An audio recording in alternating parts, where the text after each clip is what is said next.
for that.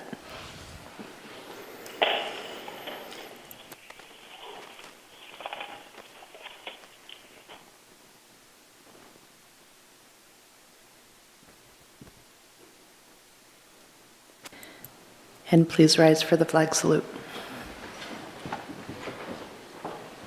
I pledge allegiance to the flag of the United States of America and to the republic for which it stands, one nation, under God, indivisible, with liberty and justice for all.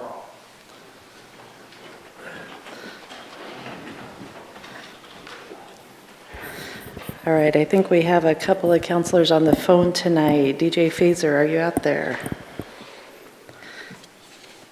Yes, I'm here. And Rob Pell?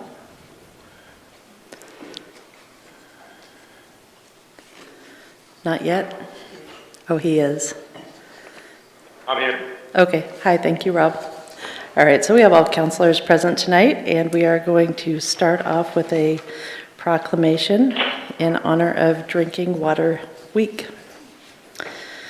Whereas water is our most valuable natural resource, and whereas drinking water serves a vital role in daily life, serving an essential purpose to health, hydration, and hygiene needs for the quality of our life our citizens enjoy, and whereas tap water delivers public health protection, fire protection, support for our economy, and the quality of life we enjoy, and whereas the hard work performed by the entire water sector, designating capital projects, operators ensuring the safety and quality of drinking water, or a member of a pipe crew maintaining the infrastructure communities rely on to transport high-quality drinking water from its source to consumers' taps. And whereas the coronavirus pandemic has shown a light on the importance of drinking water for health, hydration, and hygiene needs, and whereas we are all stewards of the water infrastructure upon which current and future generations depend, and whereas the citizens of our city are called upon to help protect our source waters from pollution, practice water conservation, and get involved with their water by familiarizing themselves with it. Now therefore I, Sarah Bristol, Mayor of the City of Grants Pass, do hereby proclaim May 1st through 7th, 2022 as Drinking Water Week and urge all city residents to join in supporting this observance. And I think that's easy to do because we can all just drink some water. I think we have some members of our water department here to receive this. And I wanted to tell you before you got a chance to talk that we all have recently received a postcard in the mail about the 2021 water quality report that's now available. And you can see it online, or you can request or pick up a copy at City Hall, and it's really nice. Good job, guys. Thank you. Yeah, the whole team worked hard on that. Thank you, Mayor and members of the council. On behalf of all the water professionals in the city, we appreciate you taking the time to recognize how all the crews, the many miles of infrastructure, and the treatment facilities all combine to ensure that the city's water is there when we really need it. Thank you. Thank you.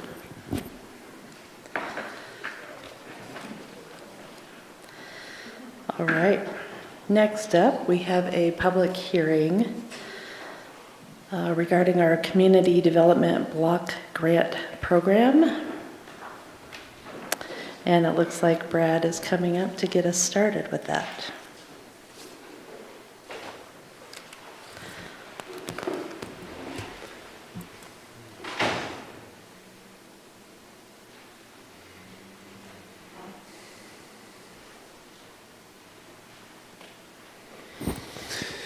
Thank you, Mayor, members of the council. So you usually hear from Ann Ingalls. She's not able to make it tonight, so I'm going to give you a quick review on this. Tonight there's not really an adoption of any kind. When we were created as a community development block grant city, as an entitlement city back in 2015, the federal government has what's called a citizen participation plan, They require that plan to be adopted by cities if you're going to be an entitlement community. And so we did, prior to us becoming an entitlement community, as part of the Community Development Block Grant Program, it adopted this citizen participation plan. That plan requires, before each annual action plan in the Community Development Block Grant Program, to make available to our community, and particularly what we're supposed to do is make it available to low, moderate income folks, asking, what do you think are the priorities and needs related to our low, moderate income community? And so that survey was put out, and tonight we just have a few slides to kind of give you what that is. It's basically an opportunity for the public to comment to you what they view as what those priorities are. So that's what tonight's hearing is really focused on. We're dealing with year 3 annual action plan. This is what is coming up in June, and this is the needs and priorities section of that in preparation for the year 3 annual action plan. This relates to several council goals, which I've listed there on the screen. Cooperative shared leadership, community safety, encouraging economic opportunities, sustainable and manageable growth, and expanding our infrastructure. The CDBG purpose statement has remained the same since it was created, and underlined there in that first paragraph are some of the focal points of the program: decent housing, suitable living environment, and expanding economic opportunities.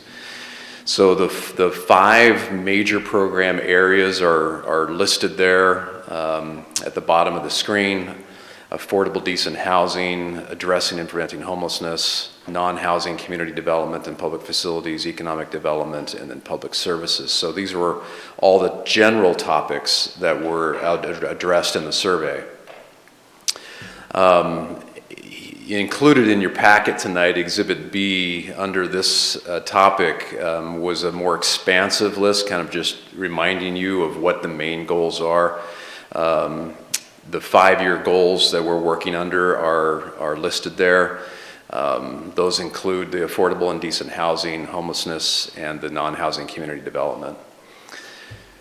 So the survey, which was open from February 9th to April 1st, it was advertised through our website, it was put on our Facebook page, it was announced in a couple of other community outlets.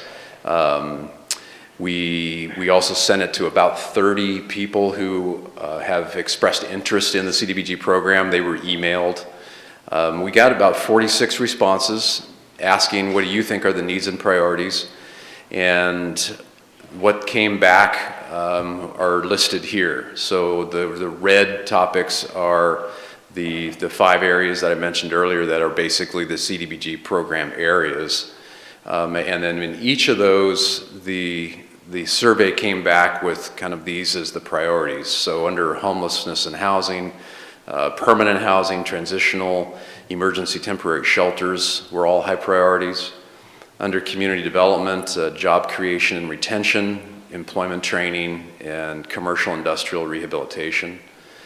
And under public services, addiction recovery, homeless housing and mental health, public facilities, centers for homeless, child care facilities, crisis centers, youth centers, and job vocational centers. And then under public improvement infrastructure, code enforcement, improved transportation, sidewalk improvements, and downtown revitalization.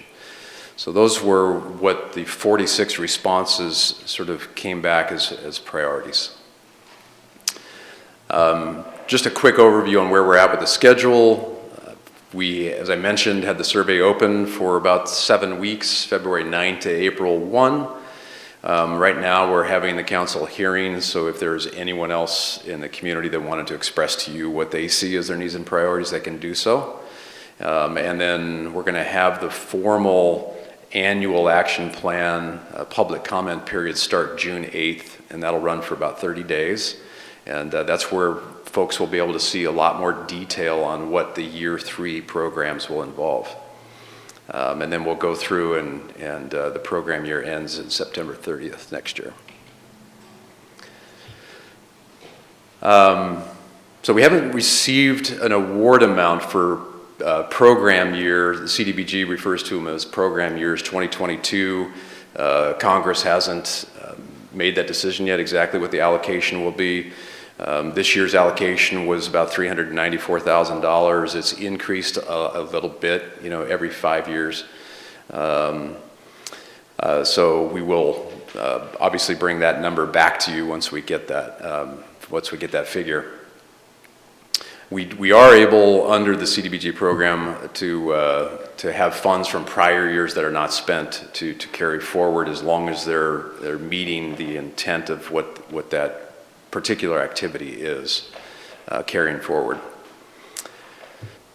Cost implications, this hearing doesn't commit any funds. The projects in this year 3 annual action plan are funded from the Community Development Block Grant.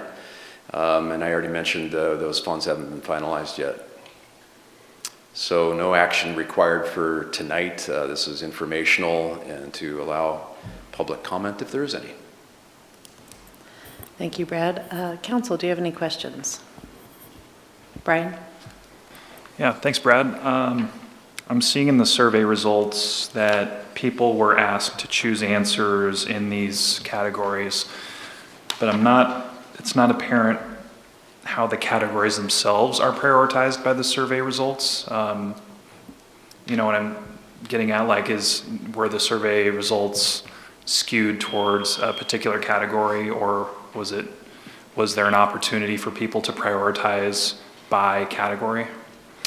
So the survey did not set up the 5 main categories as being able to prioritize amongst those, because those are, sort of already adopted as part of the consolidated plan, so we really can't change those. What we did do was say, okay, within the public facilities section, what do you think are the top 3 needs? Or within, the services or infrastructure or economic development, what do you think are what do you think are the top 3? Does that make sense? So we didn't have them categorize the 5 main ones, but within each one, that's where they categorized. I see. So council has the discretion to allocate different amounts to each of those categories, though, correct? Or does each category need to get an equal amount of funding? No, they do not require an equal amount of funding amongst them, no. The public facilities is really the only one that's kind of preset in a way, because it's 15% of whatever our total allocation is, but then the remaining 75% is really up to the council. Okay, that might be a question to consider in the future. Thank you. Yep. Are there any other questions? All right, thanks, Brad. At this time, we'll open up the public hearing. Is there anyone from the public who wanted to speak on this? All right, at this time, we'll close the public hearing. And don't believe we needed to take any action on this. Council, did you have any comments? Vanessa? Yeah, Brad had mentioned that this really is targeted towards the lower to moderate income, but it doesn't look like those are the results that we're getting on the survey. So I don't necessarily have a solution to the problem, but I just would like that outreach attempted to that low to moderate income. I'm showing the respondents, a majority of the respondents are not rent burdened, and they are on the higher end of the wage scale. 70% of the survey respondents don't have any children at home, so I do think that there are some voices missing from the survey results. Thank you. Any other comments? Okay. In that case, let's move on to our next hearing, which is a land use hearing. So, at this time, I will open the public hearing to consider the next 2 items on our agenda, which are One would be to amend the Development Code Article 12, and the second item is to amend the housing element and policies of the comprehensive plan. We'll begin the hearings with the staff report, followed by public comment, and then the matter will be discussed and acted upon by the council. Is there anyone present who wishes to challenge the authority of the council to consider these matters? Do any councilors wish to abstain from participating in these hearings or declare a potential conflict of interest? In this hearing, the decision of the council will be based upon specific criteria. All testimony and evidence must be directed toward those criteria. The criteria which apply in this case will be noted in the staff report. It's important to remember, if you fail to raise an issue with enough detail to afford the council and the parties an opportunity to respond to these issues, you will not be able to appeal to the Land Use Board of Appeals based on the issue. And we will now begin the hearing on, actually tonight we don't need to do a staff report on Article 12 because we already had the first reading, but I'll just open it up to discussion. Brian. Yeah, I move to adopt the Development Code text amendment for Article 12 zoning districts establishing new minimum residential density standards as amended and have it read by title only, second reading. Okay, is there a second? Second from Vanessa? You look confused, Valerie.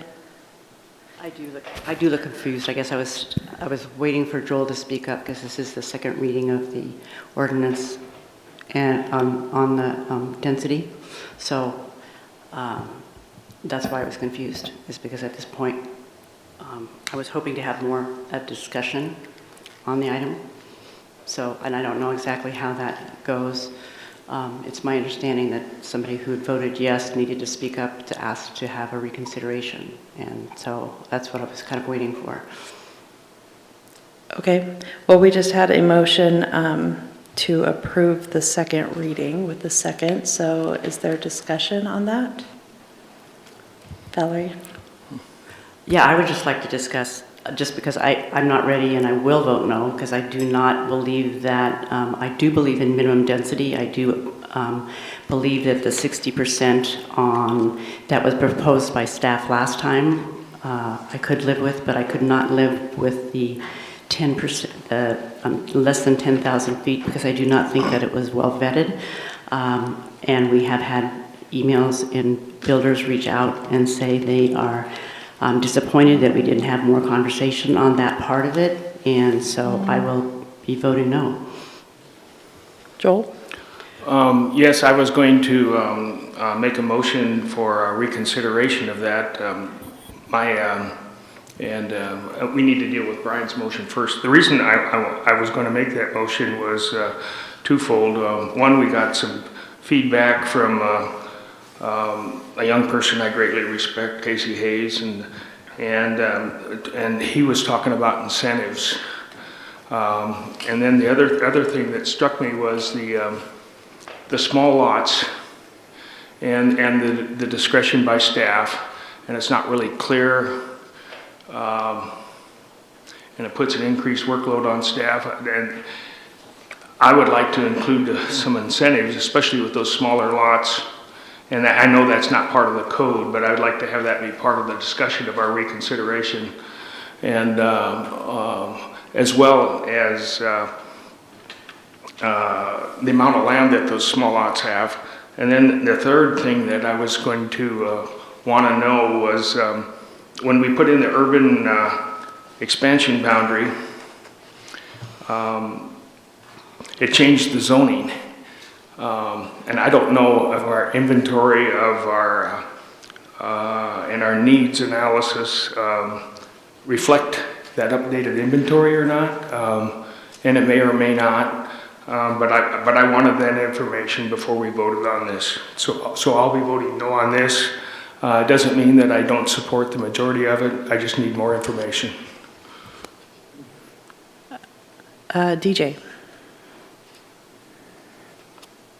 Yeah, I'll also be voting no on this. I think that 60% minimum density for R3 is reasonable.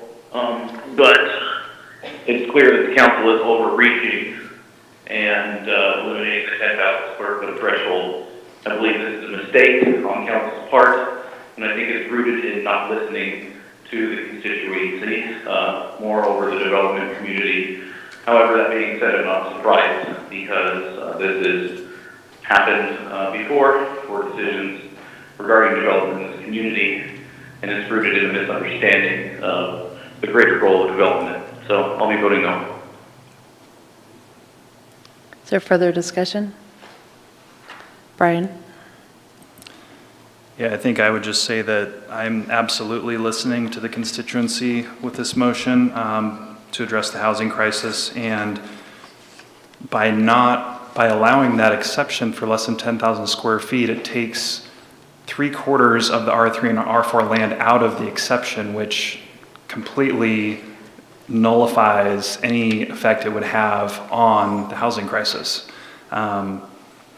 And there's an exception process built in, just like there is with over 10,000 square feet. So I will be voting yes, and I also would love to talk to Valerie and Joel and DJ about an incentive program for densities at 80% or above, so we can further address the housing crisis. Thank you.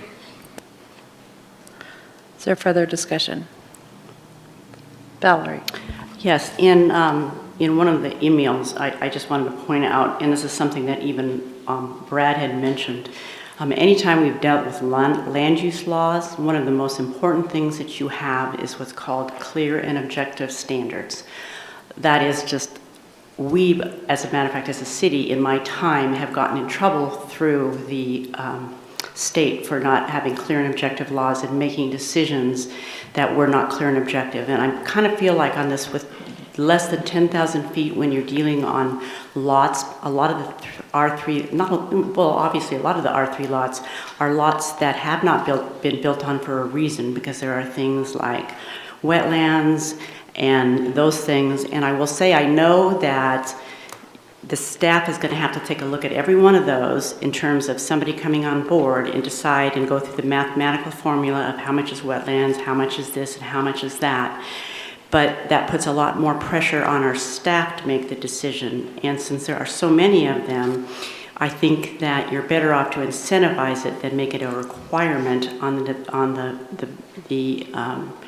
the builder, and you'll end up with a lot more not clear and objective standards, which puts pressure on the city, time and pressure on the city. So I would like to have a further discussion.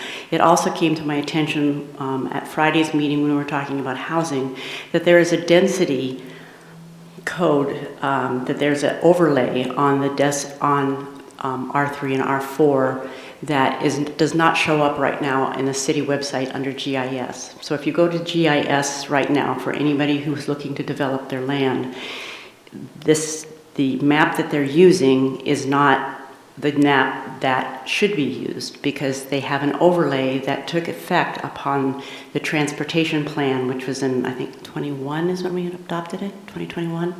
And there is a new overlay that kicked in when our TSP took effect. And the way I found out was from a builder who's been building in our community for 25 years and brought it to my attention that he has had several people he has gone to pre-meetings, and what they had thought their land was zoned was different than what it was zoned, because the overlay was not available for them to see on the GIS site.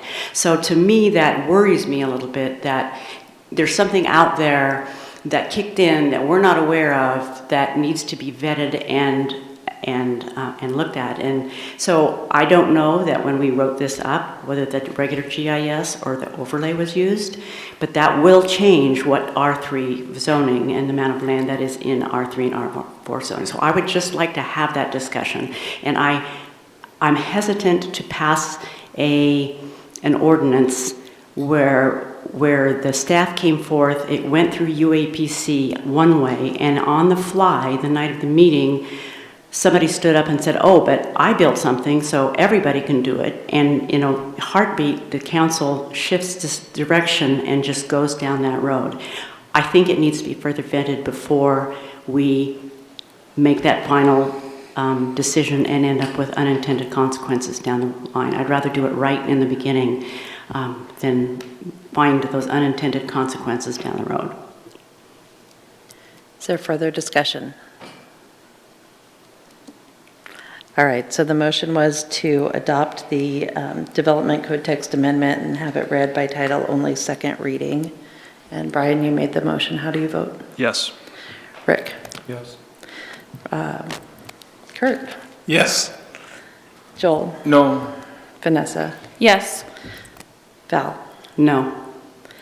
DJ? No. Rob?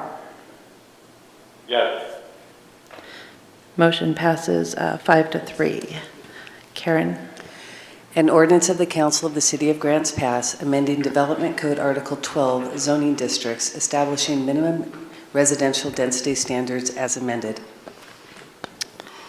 All right, next up on the agenda, we have a legislative hearing that would adopt amendments to the housing element and policies section of the comprehensive plan, and we'll start this off with a staff report.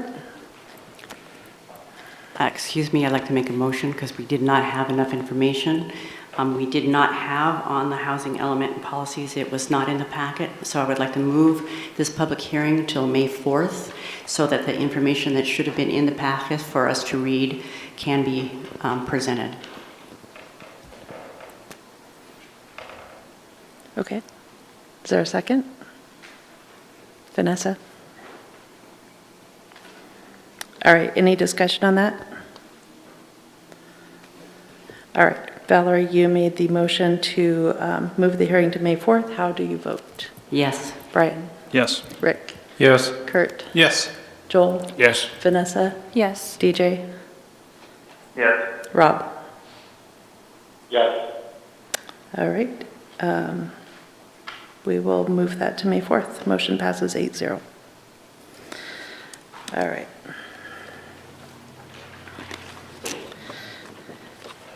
Next up. All right, at this time I will open the public hearing to consider an application to vacate the common property line between tax lots 301 and 302 of map number 360528C0. We will begin the hearing with a staff report followed by a presentation by the applicant, statements by persons in favor of the application, statements by persons in opposition to the application, and an opportunity for additional comments by the applicant and staff. After that has occurred, the public comment portion will be closed and the matter will be discussed and acted upon by the council. Is there anyone present who wishes to challenge the authority of the council to hear this matter? Do any councilors wish to abstain from participating in this hearing or declare a potential conflict of interest? Are there any councilors who wish to disclose discussions, contacts, biases, or other ex parte information they have received prior to this meeting regarding the application? In this hearing, the decision of the council will be based upon specific criteria which are set forth in the Development Code. All testimony which apply in this case are noted in the staff report. If you would like a copy of the report, please write that on a note to city staff and one will be provided. It is important to remember if you fail to raise an issue with enough detail to afford the council and the parties an opportunity to respond to the issue, you will not be able to appeal to the Land Use Board of Appeals based on that issue. And the hearing will now proceed with a report from staff. Thank you, Mayor. So this is a property line vacation in the southeast part of town off of Panoramic Loop. The property that we're going to be talking about tonight is here on the right. There are two flag lots that are adjacent to each other on the north side of Panoramic Loop. They are owned by the same party. Right now there is a single-family dwelling that's on the lot 302, the one on the right. And they want to do some work on the property, but because of the setback and where that house was built in relationship to that property line, they need to get some distance. So rather than moving the property line, they chose to just, rather than moving it or doing an adjustment to the lot line, they just wanted to remove it. So here's a shot from panoramic loop from the street. You can see the existing house there, and the property line kind of runs about where that driveway is. We did look at the criterion that's needed to vacate property lines. These are the two. You've seen them many times. You cannot create a substandard condition. And by removing the property line, you actually improve the conformity because of the setback is no longer an issue there on the west property line. And we also found that it's not contrary to the public health, safety, welfare, and convenience of Article 17. We did not receive any public comments on this, and call to action, there's no cost implication. You would have to make a decision by July 7th under state statute, and if you approve it, it becomes a formal 30 days after approval, and there's a recommended motion for the council. Thank you, Brad. Are there any questions from the council? No. All right. Is there a representative of the property owner here tonight? Confirmed with Gabby, they were informed, but I don't see them here tonight. Okay. Is there anyone here who wanted to speak in favor of this application? Anyone who wanted to speak in opposition of the application? All right. We will close the public hearing and turn this back over to the council. Vanessa. I move to adopt the ordinance vacating the common property line between tax lots 301 and 302 of map number 36-05-28-C0 and have it read by title only, first reading. Thank you. Is there a second?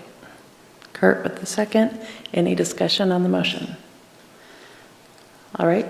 Without any discussion, Vanessa, you made the motion. How do you vote? Yes. Valerie. Yes. Brian. Yes.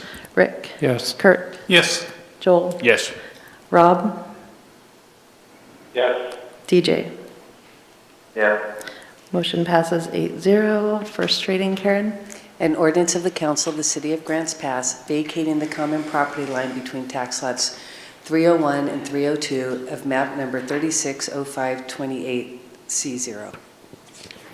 Thank you. Brian. I move to adopt the ordinance vacating the common property line between tax lots 301 and 302 of map number 36-05-28-C0 and have it read by title only, second reading. Thank you. Valerie with the second. Any discussion?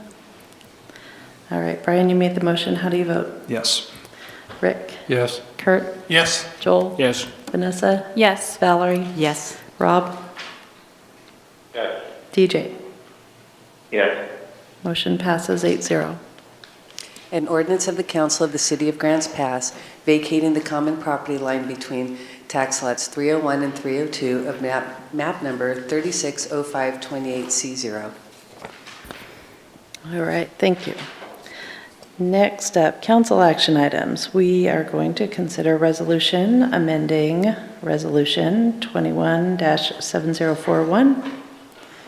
And Brad is making his way back to the podium.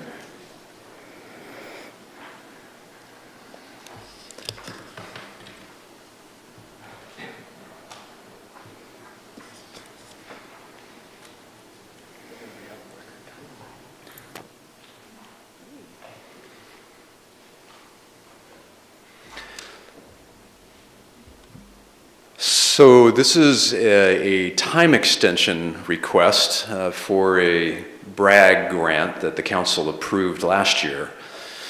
It is by Three Peaks Holdings, LLC, and this is this resolution would essentially authorize a 4-month extension of the 1-year grant that you approved last May.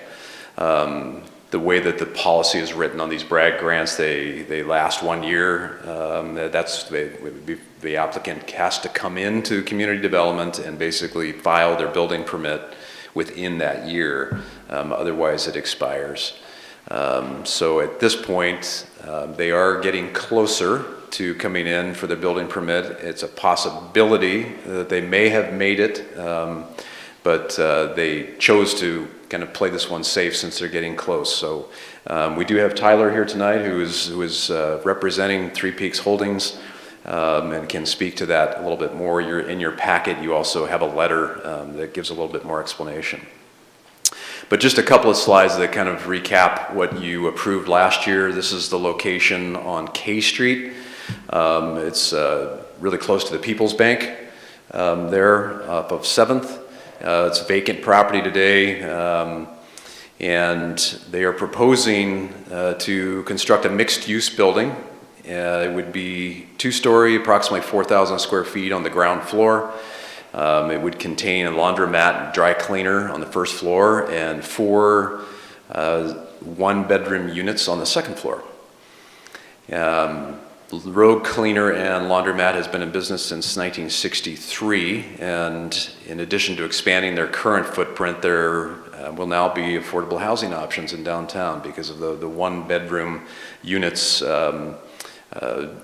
Typically by nature, are going to fall more in that affordability range. The estimated cost for the new development is over $1 million. The BRAG program, I won't go into much of this since we had this last year, but this was set up to assist businesses who are relocating or expanding with infrastructure upgrades, and in this case, their specific request was related to fire suppression and sewer and water and some system development charge assistance. And as I mentioned, May 5th, 2021 was your approval, so it would expire on May 5, 2022. And they have requested a 4-month time extension to give them enough time to kind of wrap up their building plans and come in to file for that.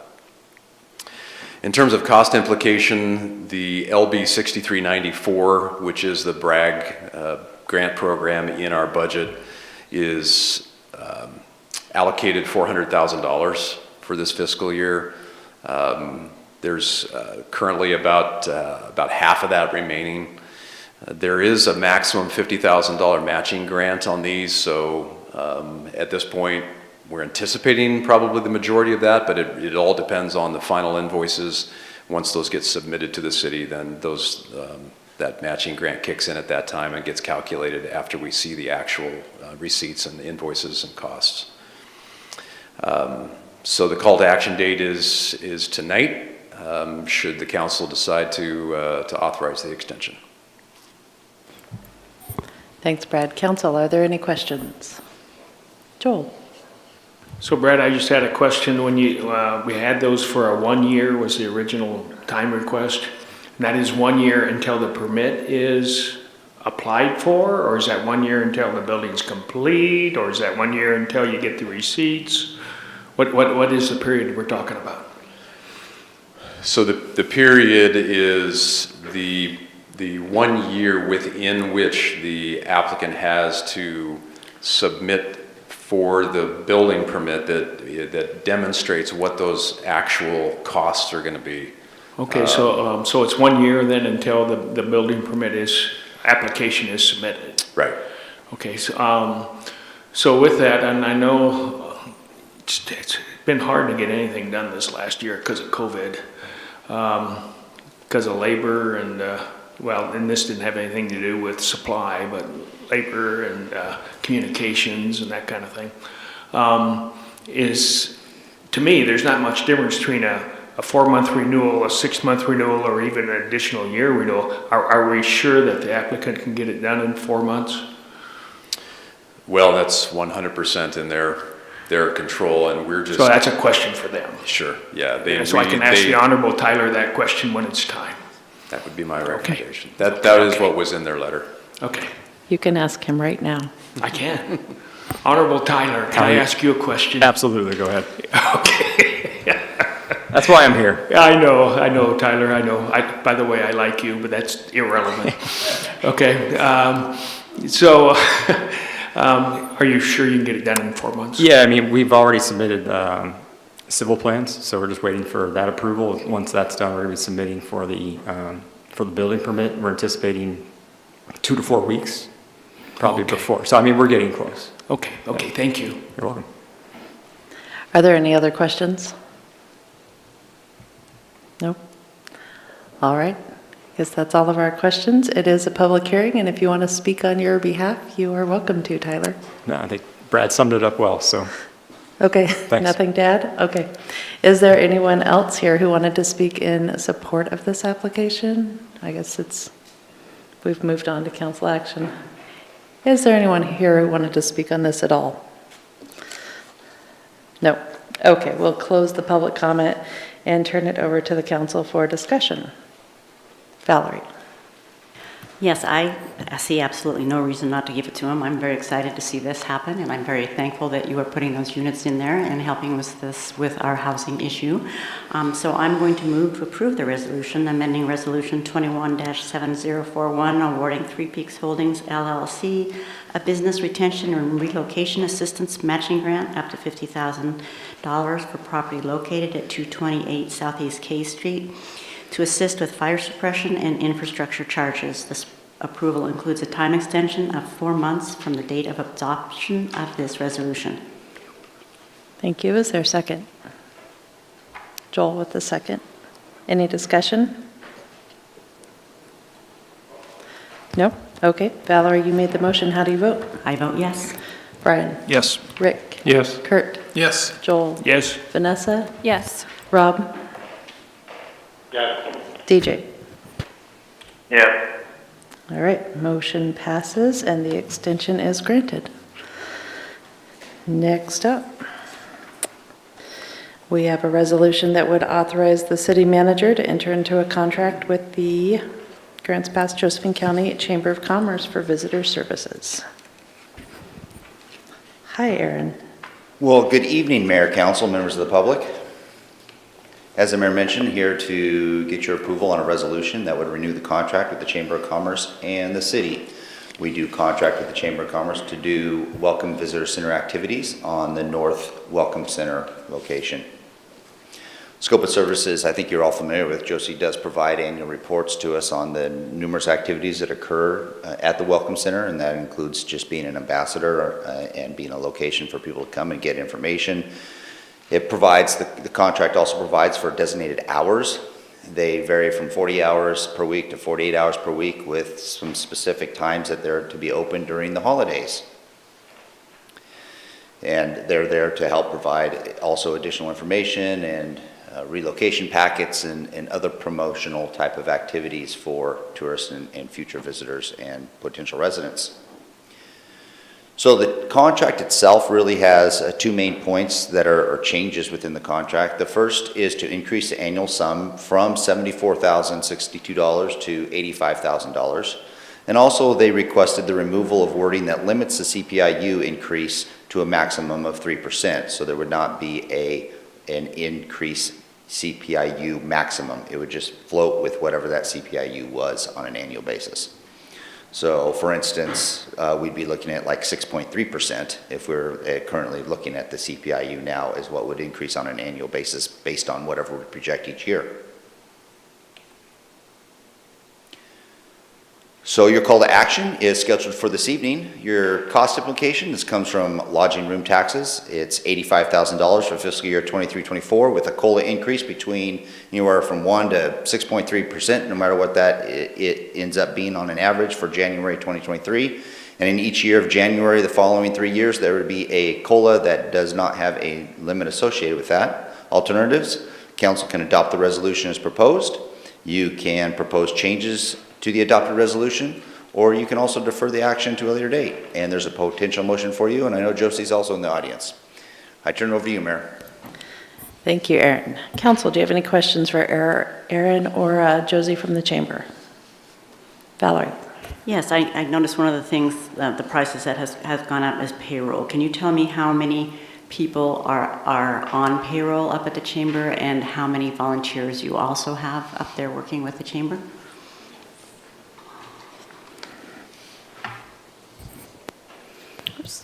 So right now we have 14 volunteers. Of course, they're not paid.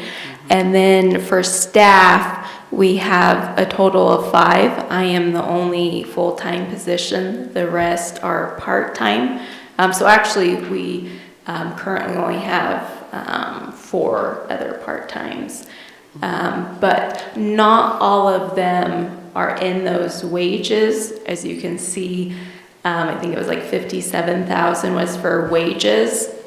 So that is including Art Dyer, who is our customer service rep. He works 25 hours and he manages the visitor center. Then we have half of the events and program, which is Christy. She helps with also managing the volunteers, so half of her wages.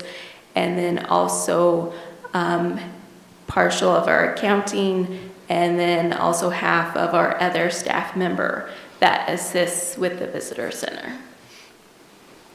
I was just going to ask if you've had problems with keeping the volunteers working, and are they starting to come back after COVID, or how is that working? So we had a few that did not come back. Some of them decided to do different things, or they didn't feel comfortable, but we did actually add 2 new volunteers. But of course, you're always juggling the volunteer because they have different schedules. Sometimes they have appointments, sometimes they're on vacation. And so we do have, certain days there's no volunteers. But our regulars did come back, thank goodness. Okay. Thank you. Are there any other questions? Joel? And I may have missed it, Josie, and if I did, I apologize. Out of that 63,000 that would be in the contract, or under, the 74,000, or under the adjusted sum of 85,000, how much of that goes to salary and how much goes to infrastructure or utilities and that kind of thing? So I believe in my proposed budget, 57,000, oh no, actually 46,000 goes to payroll. The rest goes to improvements, advertising, marketing, landscaping, office expenses, because we do mail out quite a bit of brochures and relocation and visitor packets. We have postage in there. Security is a big one. We've had to increase that a lot because we've been having lots of vandalism, and we're actually installing security cameras too now. And we've had to add some extra security on the windows as well because they've been trying to break in through there. They're taking our screens out and stuff. So that's a big increase, is security. Councilor King, on page 76 of your packet, there is a breakdown. Those numbers were provided by the chamber with regards to the proposal for the requested $85,000. Thank you, Aaron. And there's also a line item for, we do different volunteer appreciation events and promotions for them since we don't pay them. Are there any additional questions? Brian? Yeah, I have a question for Aaron. In our packet, right under the expense breakdown, it talks about City of Central Point has a similar contract with their chamber. It's open 25 hours a week, and it says in here the hourly rate is less than half of the hourly rate that we are currently paying. Theirs is $17 and change, and ours is $37 an hour and change. So just wondering, since that's in the packet, is there any additional context that you or staff can provide as to why there's such a disparity in those amounts? So just looking, it was a similar like-for-like type of contract. Council likes comparators, so we grabbed a local comparator that has a similar system established. Central Point does have a contract with their chamber to provide visitor center services also. And can I comment to that? Yes. So I actually work with Steph, their executive director, a lot, and I did reach out to her to get some additional information. Our operation compared to theirs is not comparing apples to apples. Their population is only 18,000. Ours is closer to 39,000, and technically we're more of a regional visitor center because we serve all of Josephine County, and we have a much bigger building. We have probably 4 times the amount of visitors that come through ours. And they're only open 9 to 2, Monday through Friday. They're never open on the weekends. And she only has 3 part-time, that's including her. So they're only putting in 50 hours a week, and that's doing visitor center and Chamber of Commerce work. So they're nowhere near the services we provide or see the people or send out as many relocation packets and visitor packets. Okay, thank you for that clarification. I was just also going to ask, I know that the chamber has other funding sources besides the city. Could you don't have to go into detail, but could you just generally speak to what your other funding sources are? Yeah, so in the different amounts we put in here, that's only visitor center. So for the Chamber of Commerce operations, our funding strictly comes from membership dues that we collect from businesses. And then we also put different fundraising events on, like our awards banquet, wine stroll, tap walk. So those are the funding source for Chamber. We try to make sure they're kept separate. Great, thank you. Any additional questions? All right, thank you. We will turn it over to the public. Is there any public comment on this? All right, we'll close the public comment and turn it back to the council. Council, is there any discussion on this? Rick? Valerie? Go first. He was pointing at you. I'm sorry. I thought, okay, never mind. Yeah, I just wanted to add that, I was kind of fascinated with the Chamber of Commerce with a comparison to Central Point as well, and went and actually tried to call and they never returned my phone call, and they are only open Monday, Tuesday, Thursday, Monday, Tuesday, Thursday, and Friday from 9 to 2. And they have on their site, they say they put their visitor information outside of their door when they're not there. So there is no comparison. They're nowhere near I-5, so you do not get the sort of impact that we get coming off of the freeway. And when I went to their events posted for April, Central Point had 11, and our visitor center through the chamber had 105 for April. So that just kind of shows the level that we have going on up at our visitor center. So it's not like comparing apples for apples. It's a world of different. And like I said, I called and got no response, and nobody answered my phone calls. So anyway, there really isn't a comparison that I can see. So I would like to actually, I don't see a motion on here per se, but other than to approve and adopt the resolution as proposed to fund the visitor center, as well as change the CPU index. I looked at it. That would be. It's there. It's on the white page. I always look for it in purple. Sorry. Okay, thank you. I move to adopt the resolution entering into a contract with the Chamber of Commerce for visitor services. Thank you, Vanessa. I kept looking for it on the purple page. Okay. I think it really removes the CPIU. Yes. So Okay. I didn't know if that needed to be a part of the resolution or not. Okay. But it doesn't look like it. Okay, you're going with the motion as written Yes. on page 77 then? Yes, I'm going to do Okay, second from Rick. Is there any discussion? Joel? Well, just off the top of my head, we have the money in the lodging tax because it has increased despite COVID. Costs have gone up, inflation has gone up. The chamber does a great job. So I guess I'll be voting yes, given that. Sir, Rick? I agree with Joel's comments, and on page 76 of our packet, I think it is real informative, showing the years 2020, 2021, and 2022. And I don't see any of the increases being inappropriate that are shown in here. So I'm voting in favor as well. Okay. Brian? Yeah, they're asking for 2 cost increases. At the same time, they're asking for a base rate jump and for the CPI jump. So that's notable. I think personally, I would be in favor of removing the wording that limits the CPI increase. That makes a lot of sense to me. As far as the base sum, to me, it seems like we already give them a pretty substantial amount of money, and I know they do a lot of good work up there. But I think personally that the CPIU increase matching inflation would be sufficient. Thank you.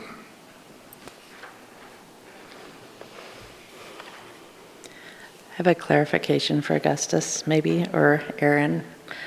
So on page 80 of the proposed contract, just trying to clarify here what change is happening with the CPIU in section 3, and I'm not sure which of you was working with the contract here. So it'll ultimately, and if I said elimination, the contract is that it can range from 1 to 6.3%. Okay, and previously it was capped at 3? It was capped at 3, correct. Okay. Page 80, yes.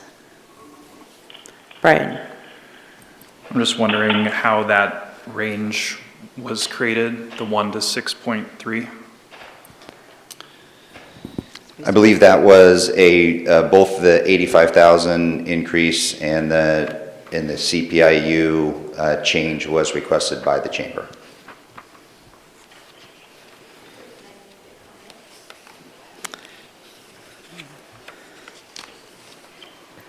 So our request for the CPI is actually just to follow what the actual CPI is that year and not cap it at all, was our official request, if that makes sense.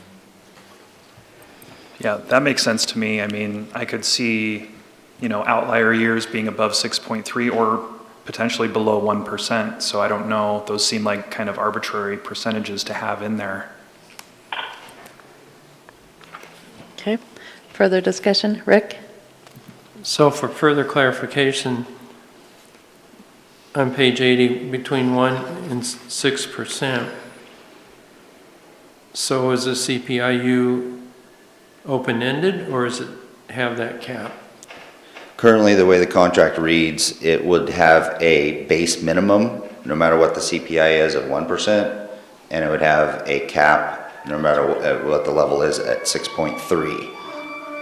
To clarify, the request from the chamber was to eliminate the caps altogether and just do a CPI based on the annual index. So we would have to amend the motion to clarify that? Yeah, with an amendment to remove the CPI cap if you want to go with the full chamber's recommendation. Thank you. Joel? So I personally support that cap, and I know it hasn't been a long time. It probably hasn't been in some of our folks' adult life, but inflation in my life has gone up to 15, 17%. I remember when I financed my first house, it was, the finance rates were 15%. And I got one at 8% because the owner carried it and I felt lucky. This cap of 6% is going to be below, I believe, what the inflation rate is going to be. Mm-hmm. And at this point in time, I would support that, and recognizing that if for some reason the inflation runs rampant, that we would have the chance to adopt it next year. One thing about inflation, it affects everything. So lodging tax or lodging rates go up, lodging tax goes up. Not everything goes up the same, but everything goes up. Wages go up, so and the value of money goes down. So it's not as bad as we think it is, because our lodging tax will go up with inflation also. Thanks. Yeah, I believe the CPI for last year was 7.5%. All right, so Valerie, your motion is to amend or is to, not amend, but to adopt the contract as it's presented here today. Is that, you're sticking with that? Okay, DJ, your hand is up. Sure, I'd just like to comment briefly. I like to think about the big picture in these circumstances, and I want to consider the greater contribution that the city has made and continues to make for the Chamber of Commerce. We lease that property to them for $1. We are a top-tier member of the Chamber of Commerce, and we contribute $74,000 currently to them. So that's what we have provided, and a $11,000 jump, and freeing up the jump in CPI just seems to me to be a rather large ask. And if you don't mind, if you take into consideration they're asking for the city to recently donate the property to them. So I am not as liberal as my colleagues are in thinking that we need to approve this outright. So I'm not entirely comfortable with a big jump like this. Thank you. Is there any further discussion? Rick? I think the chamber performs a very nice service for the city, and look at the spreadsheet here. I'm comfortable with it. I'm also comfortable, as Joel indicated, having the range for CPIU between 1 and 6.3%, with the latter being the cap. I think that's appropriate. As usual, our door to the city is always open. If the chamber needs to come back and talk to us in the future, we always have that opportunity. Thank you. Is there further discussion? We're talked out. All right. Valerie, you made the motion to adopt the resolution. How do you vote? Yes. Brian? No. Rick? Yes. Yes. Kurt? Yes. Joel? Yes. Vanessa? No. DJ?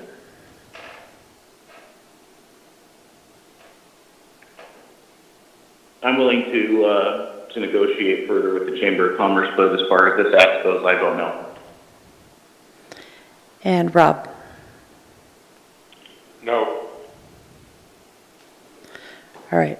The motion is tied 4-4, and I'm going to vote no. Is there further discussion? Well, go ahead. I need to be recognized first. Go ahead, Joel. Okay. It seems to me like is this topic ripe for deciding today, or and it's not that big a money value. Do we need to entertain a second motion today just because it's ripe and the chamber needs to know what to do and they need to have their budget? So I would suggest that for those that voted no, that they come up with a second budget that they would support, and that we so the chamber can come away knowing what they got. Vanessa? I do support the first request to increase the annual sum from $74,000 to $85,000. We all know as consumers that the cost of everything has increased recently, and the housing in our area is a significant cost to most people, so I would support that baseline. The reason I voted no is for the second request. The City of Grants Pass receives a majority of its funding through property taxes, and we are capped at 3% in assessed valuation on those property taxes each year, so we are bound by a maximum 3% on what we can collect for our own revenues. So I would support keeping that max 3% in and increasing the annual sum. Brian? No? DJ, did you have a comment? No, that hand is antiquated. Okay. Is there further discussion? Rick? It's been stated the revenue source for this would be from the lodging tax and they have in COLA increases stated in here between 1 and 6% as well. So I'm still in favor of this because I feel with that revenue source not being from property tax but from lodging room tax, the opportunity is there to meet the needs of the chamber. Thank you. Brian. Yeah, just so we can put this to bed, I'll take a stab at a motion. I would move to adopt the resolution entering into a contract with the Chamber of Commerce for visitor services, increasing the base amount from $74,062 to $78,000, and adjusting the CPI limits from 1 to 5%. Is there a second? Rick with the second. Discussion on the motion? Val? I still am in favor of the 85,000. I'm kind of like Vanessa. I believe that is that they've demonstrated that they need the money. I tend to be, I'd like to give them but I'm willing to cap and stay at 1 to 6.3 and not open the cap. So I would be in favor of that, so that to put a cap on, so that it's not unlimited at the upper end. So I'm still kind of confused. I don't know whether that we wanted to cap at 3%, but I do not support giving them less than the 85,000. Joel? Well, I actually support what Vanessa was saying as well, which would agree with what Valerie said. $5,000. It depends, when you're running an organization and your budget is 85, $5,000 can be significant. And it usually comes off the lowest salary or the lowest paid person. They either get laid off or something like that. So I would stick with the 85,000. Further discussion?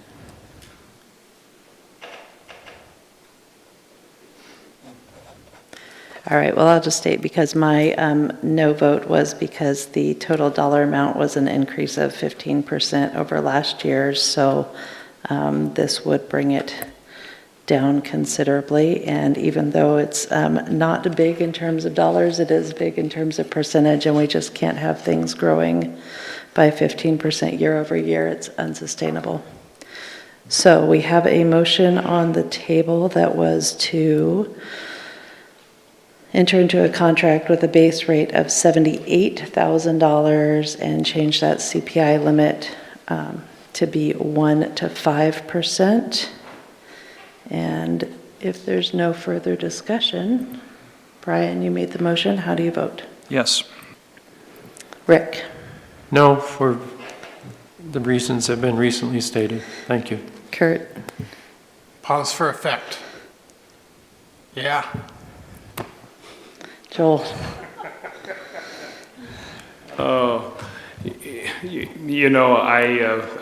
This hardly isn't worth the time, and the chamber certainly is worth the $5,000, but to move on to the next topic, I'll vote yes. Vanessa? Yes. Val?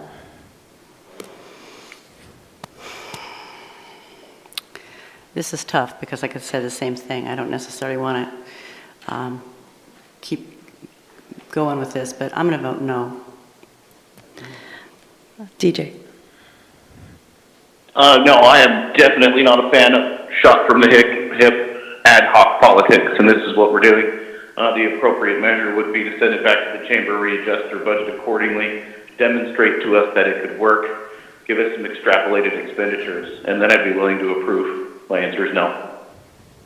Rob? No. All right. Tied again, 4-4, and this time I'm voting yes. Motion passes. All right. Next up.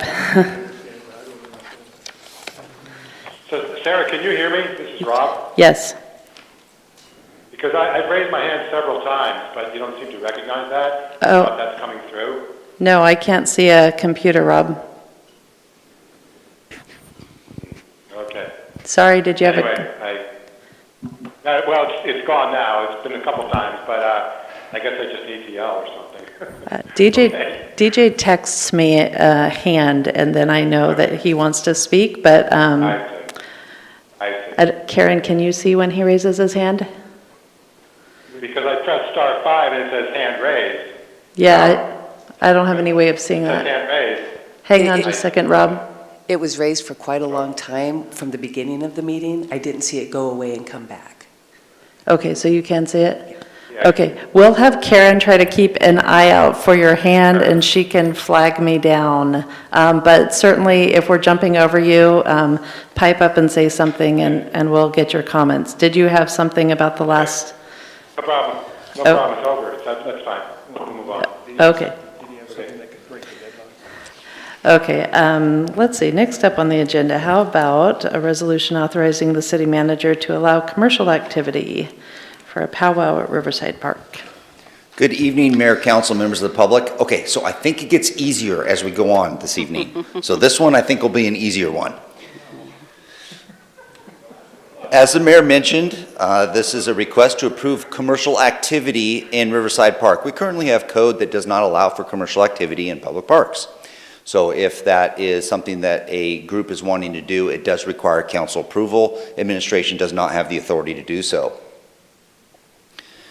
The People of the Earth Foundation is requesting business vendors in the park and has submitted a commercial activity in the park permit.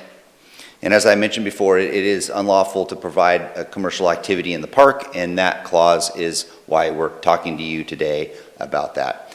The People of the Earth Foundation does have, a event that they're wanting to have. They also made another request besides just the commercial use in the park. They did request that the city provide funding for the event in the total of $17,891.50. This request is not allowed based on a resolution that City Council passed that does establish policies with regards to funding nonprofits. Cities do not have the ability, the city does not have the ability to take general fund dollars and support other nonprofit or other governmental entities unless it's for system development charges or something along those lines, like brick and mortar type of construction, but not for the operations of their programs.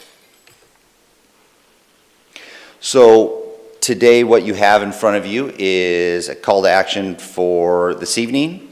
Cost implication is none. You would be providing an opportunity for the foundation to provide their event in the park, and then also have concessions or commercial type vending activity for the raising of funds for that event. The alternatives, council can allow commercial activity in Riverside Park, or council can choose not to allow this activity in the park, and there's a potential motion for you. Turn it over to you, Mayor. Thank you, Aaron. Are there any questions? Joel? So the only question I have, Aaron, is do we get this request very often, and we need to be probably consistent with nonprofits in our answer and not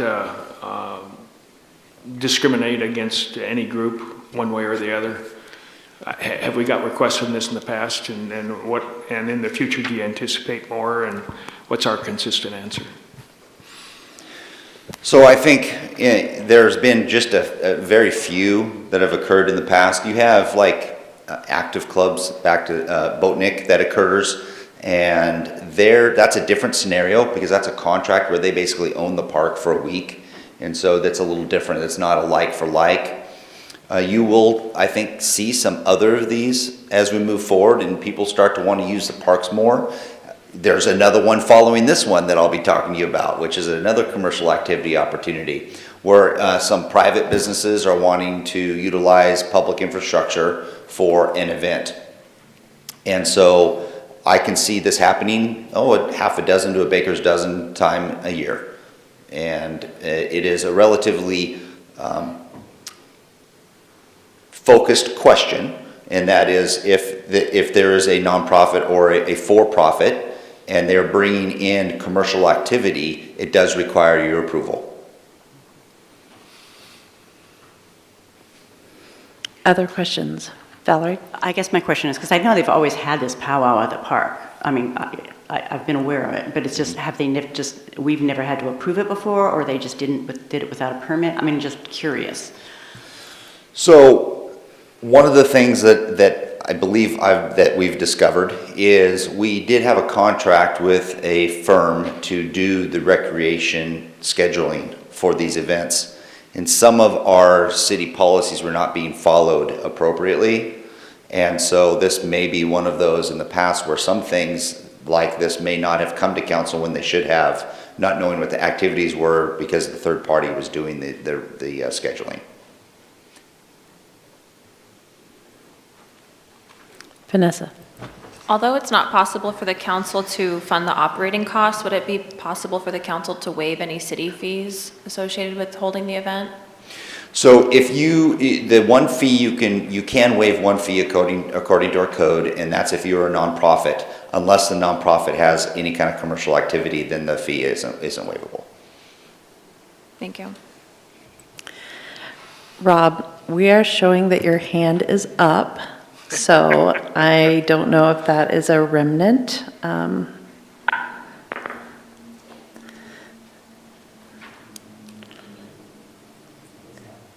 It's down. Okay, thank you. Brian? Yeah, I just wanted to get clarification on that question. So in order to be able to waive the fees, there can't be commercial activity happening? Or? I believe that's the way the code currently reads. I don't know if Karen she's more familiar with this than I am.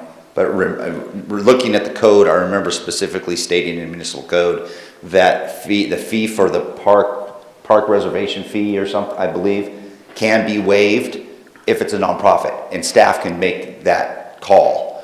But if it is a commercial, then I think that I'm not sure if council has the ability based on the code to waive the fee or not. We'll have to have Karen take a look. Okay, so the difference would be whether the organization is a nonprofit or a for-profit. That's correct. Okay, so in this case, we would potentially have that ability. You would I need to confirm that. It's very clear that in the code, the way it was written for park use, that the original spirit of the council at the time wanted to protect the private use of public resources for private gain. And that they wanted to make sure that if there is a private entity or for-profit entity, that they would have to pay for the use of the public's infrastructure. That makes sense. DJ, your hand is up.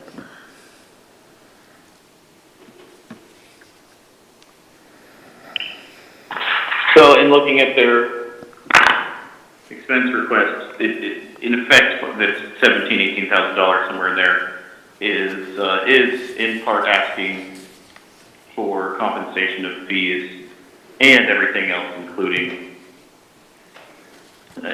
everything listed after the fees, I guess is what I'm going to call it. So they're asking for entire subsidy of this. So my question would, one, be is $1,310 the amount of eligible fee waiver, presuming that we can waive it for a nonprofit?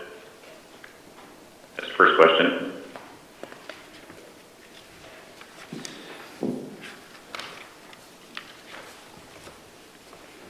So that question, Counselor, is in direct line, and I don't have the code in front of me right now, so I'm looking for maybe Augustus or Karen to review the code to determine whether or not. Fine. Okay. Yeah, that's fine. You're right, they can be answered along with everything else. Now, I've actually looked up the code just because we've been asked to do this. Now, are we also taking into consideration the complication whereas this establishment is a nonprofit, but they have intent to have commercial vendors present for profit that are operating under the theoretical fees that the nonprofit is paying? So I'm not sure if I I'll answer your question based on the way the code reads. And the code does read that a nonprofit has the ability to do their own type of fundraising with their event. But once they bring in a commercial activity, a sub-vendor that is for profit, that triggers, and it states in the code, one or more, then therefore it takes that and does not allow for city staff to waive the fee associated with it, and it kicks it into the category where it's a commercial use and it needs to be approved by city council.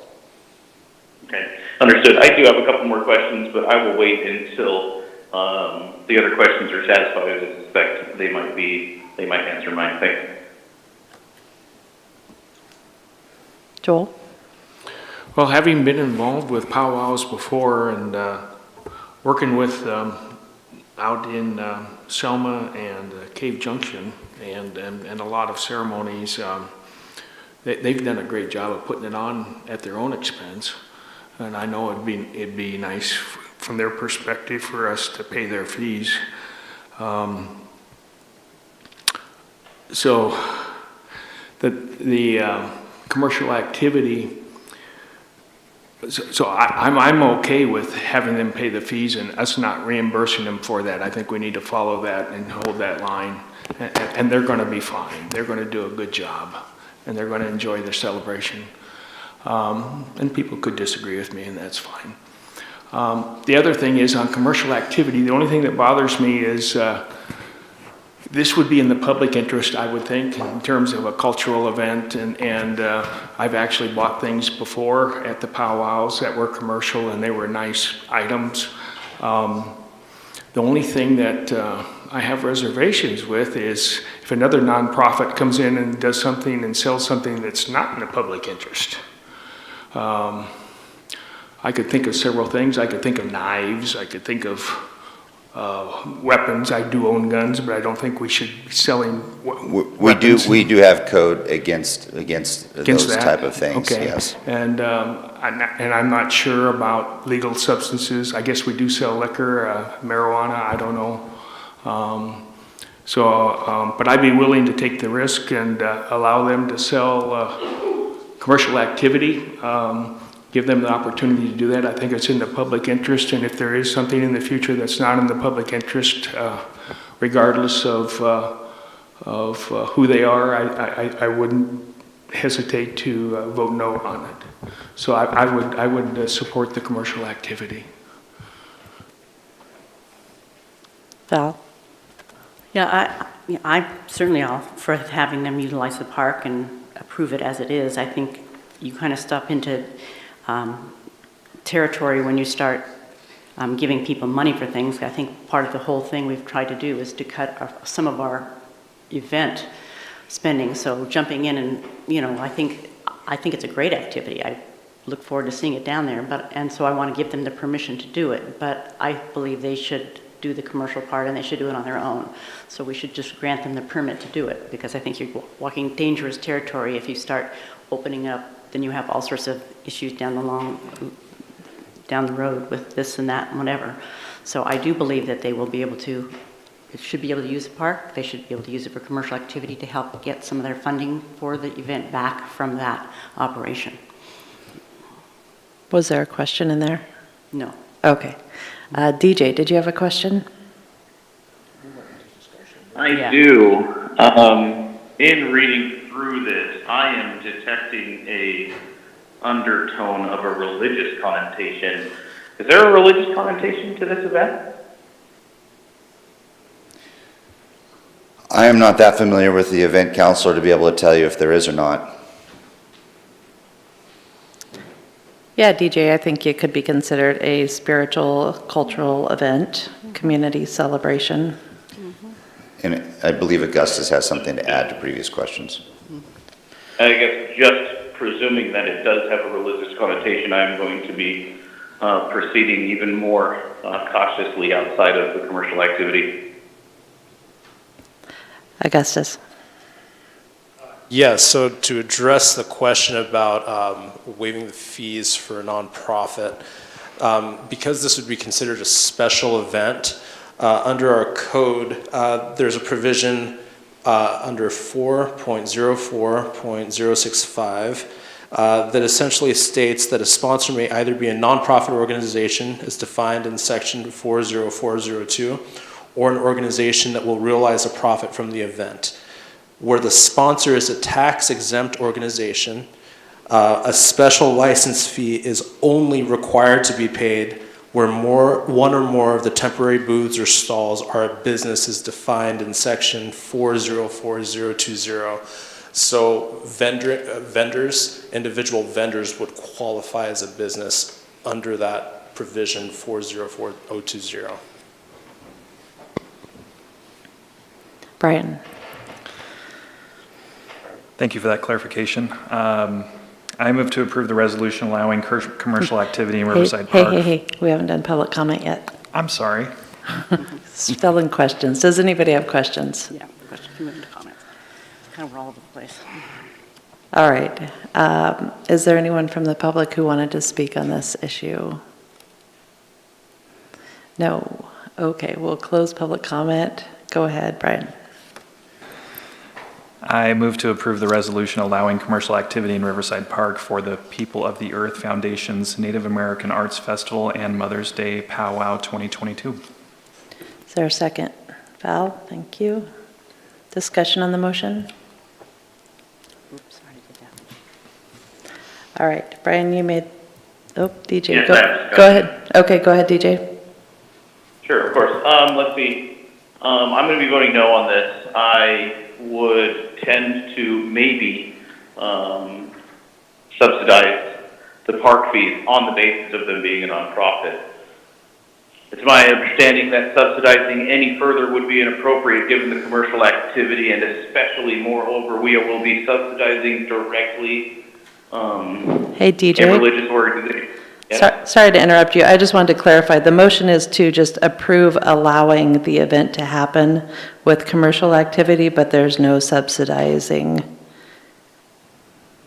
Okay, that clarification is very important. Is that, I'm just gonna ask again, the motion is only to approve it, no subsidy whatsoever? Yes, it's just to allow it to happen and that they would have commercial activity.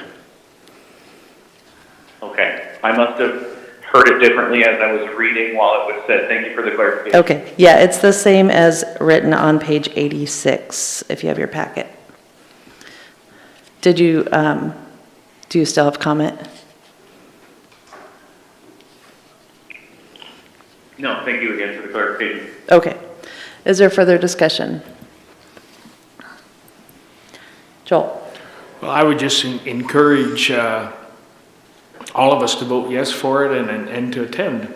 They're our neighbors, they're a sovereign, depending on the tribe, they're a sovereign nation. They have a good culture. We had a celebration downtown with one of the tribes in Northern California, and there's several tribes around here or descendants of those tribes that put it on, and their wares are really nice to have. So I would encourage, if we approve it, that we go down there and support them. All right, further discussion? All right, Brian, you made the motion to allow the event in the park. How do you vote? Yes. Rick? Yes. Kurt? Been there several times, yes. Joel? Yes. Val? Yes. Vanessa? Yes. Sorry. DJ? Yes. And Rob? Yes. All right, motion passes 8-0.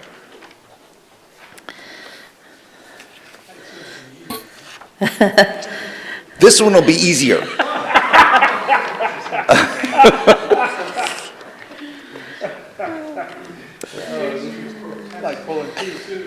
All right, next up on the agenda, we have a fairly similar motion, actually, that would, it's a request for commercial activity at Reinhart Park. Take it away, Aaron. Thank you, Mayor, Council, members of the public. So similar request, there is a request to use the Harry and David shelter at Reinhart Volunteer Park for a theatrical performance show where they would be charging for admission. And the Rogue Valley Shakespeare Company is making the request. They have multiple dates that they're wanting to utilize the shelter, which are shown there. And it is the same code that we talked about earlier, where it would be considered commercial because they will be charging for tickets as a for-profit. The call to action is scheduled for today. There is no cost associated with the city, and your alternatives are to allow the activity, or you could choose to not allow the activity, and the motion is on the screen or in your packet. Mayor, I turn it over to you. Thank you. Are there any questions on this one? Brian? Thanks, Aaron. I have a question regarding the fees. I see that they are requesting 6 different dates. I don't know how the fees work. Do they have to pay like a one-time fee for all the dates? Do they pay a per day fee? Approximately how much are the fees? I'm not sure exactly how much the fees are, but they are charged a fee for each day. So for each performance. Okay. And we For don't each have rental. a roundabout to the nearest 100, how much the fees could potentially be? If not, it's fine. Brad, do you know? We can just pull it up if you want on the handbook fees and charges on the internet, and it would have the fee for the Harry and David shelter. Okay, thank you. Joel? Yeah, while they're looking that up, what is our use? It's a public park. The public uses the park. They use that shelter. They reserve it. So what is the number of days that typically in June it would be reserved by the people who actually paid for the park and live here and pay the taxes and enjoy the park? So to maybe get to answer your question, so the parks are general use, and the public has every opportunity to use the Harry and David shelter or any other park infrastructure that's out there. I was thinking of reservation. Individuals reserve, and you can reserve, as long as there's not a conflict with a pre-reservation, you can reserve for family reunion, for a theater event, for whatever that is, and have the ability to have sole use of that specific area or facility. So there is no previous reservations that exist for these dates? The dates that are here, the June 3rd, 4th, 10th, 11th, 16th, and 17th, are available for them to reserve the shelter.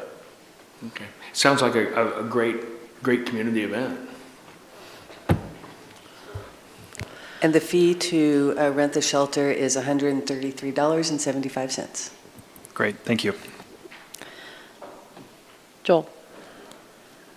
So the other thing I'm used to in a different world that probably has no relevance is since we have the facility and there's some use associated with it, that we would get a percentage of their gate. And I guess there's no allowance for that. No, it's not quite like the house gets a certain stake. Okay. Although I like where you're going with that, Counselor. If you'd like to set that up, we can try to make that happen. Yeah. Well, that's just the way in a special use permit on federal land. That's the way that works. Any other questions? All right, we will turn this one over to the public. Is there anyone from the public who wanted to comment on this application?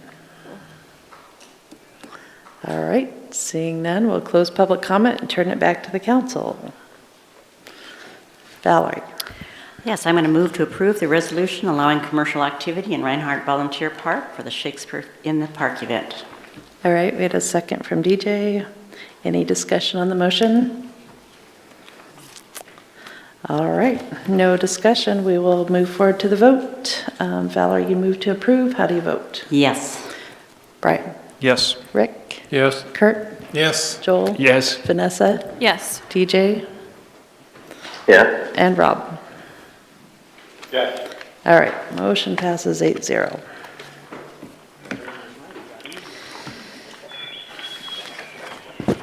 Let's see where we're at here. Oh, we are at public comment.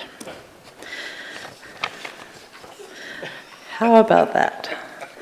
This is an opportunity for the public to address the City Council on items not related to a public hearing or council action item. The intent is to provide information that is pertinent to the city's jurisdiction. Each speaker will be given 3 minutes to address the council as one body, not two individuals. At the conclusion of public comment, council will have an opportunity to respond. This meeting will proceed in an effective and courteous manner. Citizens and council members will be allowed to state their positions in an atmosphere free from slander, threats, or other personal attacks. Signs or placards, outbursts of applause, campaigning for public office, or other disruptive behavior will not be tolerated. If you have a question regarding any government-provided service or a current city policy, please contact the city manager's office in an attempt to resolve the matter. First up, Rika Brown.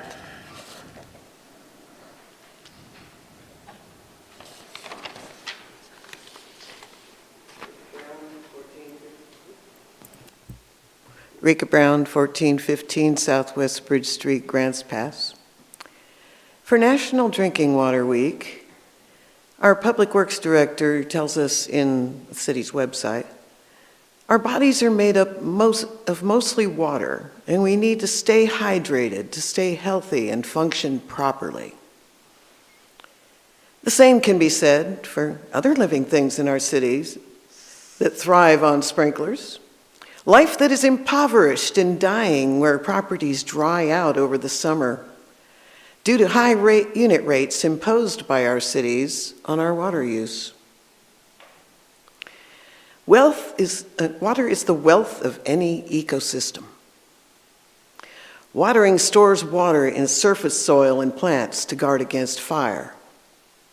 Our plants, animals, and soils need to stay hydrated to stay healthy and function properly. Like money, water must circulate to be abundant. Drought is a water depression, not enough water in the air to make rain. Sprinklers are efficient rainmakers. Half of the water they throw evaporates, which condensed into thunderheads in 1985 in Grants Pass, and made nice wet thunderstorms nearly every weekend the first summer I lived here. In 1986, we were told that we were in drought and don't water your lawns or wash your cars. That summer, we went 103 days without rain. Rationing water in a drought doesn't help. It makes it worse by cutting a major source of evaporation, watering of lawns, and transpiration from watered plants. Rationing water by price has made drought chronic because watering is the biggest and easiest use of water to cut and the most destructive to residents' morale and real estate. Dry lawns die. Some trees and shrubs die with no irrigation. Residents and landlords stop looking at their yards because they are ugly. They feel bad because they are too poor to water their property. They feel even worse when their neighborhood burns because of uncut weeds and little or no soil moisture.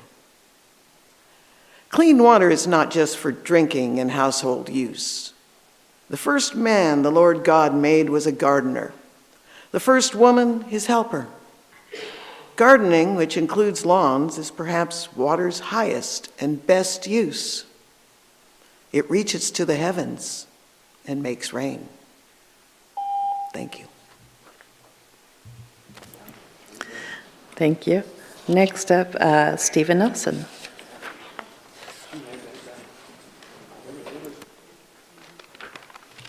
Thank you for allowing me to speak. I have a childhood memory of my brother and I cleaning our bedroom as we shoved everything under the beds and thought that our idea was clever and effective until our mother looked under the beds. The point of my memory is this: the homelessness challenge is here to stay, and all of us know that a problem so big can never be hidden. We have seen that for the past year. This has been obvious for many months. This can only be worked with by attempting to rehabilitate homeless people in the community. I volunteer with others to help feed homeless folk on Sunday afternoons. I know that a percentage of homeless people likely will never be rehabilitated due to drug and alcohol. But recently, during a lunch, I hired someone to help me at a church garden project. You have heard me speak about the garden. He worked with me for 9 hours, and he was worthy of his pay. I remain stuck on the potential that some of the fairgrounds acreage could be suitable for a well-run facility to rehabilitate people. The Flying Lark Casino project is on acreage that was not always in the city, that occurred due to an action by city officials. Also, county commissioners a few years ago agreed to purchase a lot of acreage along the river nearby, knowing that one day the city will include this in development plans, and possibly also the fairgrounds acreage, which I believe will be phased out according to those plans for the future. Also, I believe tourism is a big part of that. But mark my words, if we don't work with the homeless challenges to improve their lives, like Foundry Village and the Gospel Rescue Mission, then right on the doorsteps of development will be the homelessness challenge. This is why I ask you to consider some of the fairgrounds acreage for a homeless rehabilitation center. We cannot hide the homelessness problem from tourism, but we must, however, find creative ways to rehabilitate more homeless people in the community to keep this from getting worse. I'm not opposed to tent campgrounds, but that is not the entire answer. We need to have guidance and rehabilitation. Thank you. Thank you. Is there anyone else from the public who wanted to speak tonight? All right, we'll close public comment. Council, did you have any comments you wanted to make tonight? No? Brian? Yeah, I guess I would just say to Stephen's comments that the commissioners control the fairgrounds, so I would maybe share those comments with them. We can certainly work with them, but it's their property, so that would be the avenue for that. And then as far as the urban campground or tent camping goes, case management is included in whatever would be done there, so it's not just going to be just tent camping. Thank you.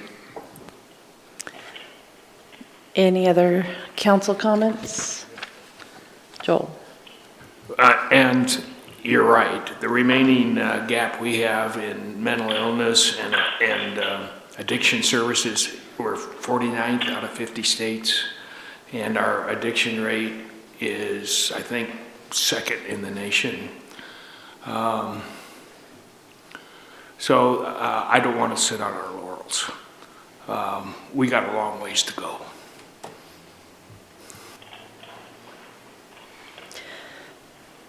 Karen, how about the email report? So there was one email regarding homeless, one with alternative approaches to funding Josephine County Sheriff Patrols, and one new substance use counseling business looking for funding. Thank you. All right. Next up, we have the consent agenda, and these are items are such a routine nature or without controversy that they may be approved in a single action. And we've had a request to remove item D, so we will pull that from the consent agenda and discuss it afterwards. Council, is there anything else you wanted to pull from the consent agenda tonight? Okay. So, Council President, if you would read the consent agenda without item D, that would be great. Thank you, Honorable Mayor. Item A, resolution authorizing the city manager to purchase a replacement battalion chief command vehicle. B, resolution redefining and renaming the Caveman Plaza Task Force to the Central Business District Vitalization Task Force. C, resolution authorizing the city manager to enter into a contract with Pathway Enterprises for parks janitorial service. D, we'll discuss afterwards. E, revising the city's banner policy. F, resolution authorizing the city manager to submit a grant application for law enforcement wellness services. Keep our public safety officers healthy. Resolution establishing a temporary parklet program, which is G. H, motion approving the developmental code text amendment to Article 12, minimum density, residential density findings of fact. Then I, J, K, and L are approving the minutes of the city council meetings on April 6th and April 11th, and the minutes of the Sustainability and Energy Task Force meeting on March 1st, and the minutes of the Committee on Public Art on March 8th. With that, I make a motion with the exception of D, which we'll discuss independently, to accept the consent agenda. Thank you. Second from Valerie. All in favor of accepting the consent agenda, say aye. Aye. Any opposed? Abstaining? All right, let's go back and tackle item D, which is on page 149 of your packet. And I believe that there was a question about this. Vanessa? I don't necessarily have a question. I just don't think it's an appropriate item for our consent agenda. I don't think we've received an opinion from the Housing Advisory Committee on this topic, and the council also hasn't had a formal discussion on the topic as well. So I would like to move to hear from the Housing Advisory Committee if they deem this amendment necessary or not. Okay, we have a motion. Brian with the second.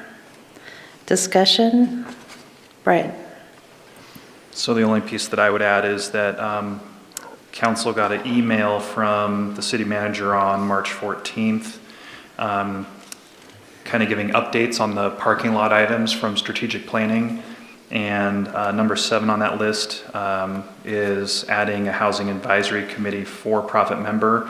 And it said the update is requesting HAC to make a motion for council. So as of a month ago, the direction was to send it to HAC. So I think we should follow through on that. DJ? Yeah, we did have a discussion about this during strategic planning. There were all in agreement, especially considering Doug Walker, the chair of the Housing Advisory Committee, and furthermore, at a core level, the committees are there to provide adequate information and to digest information pertinent to their task.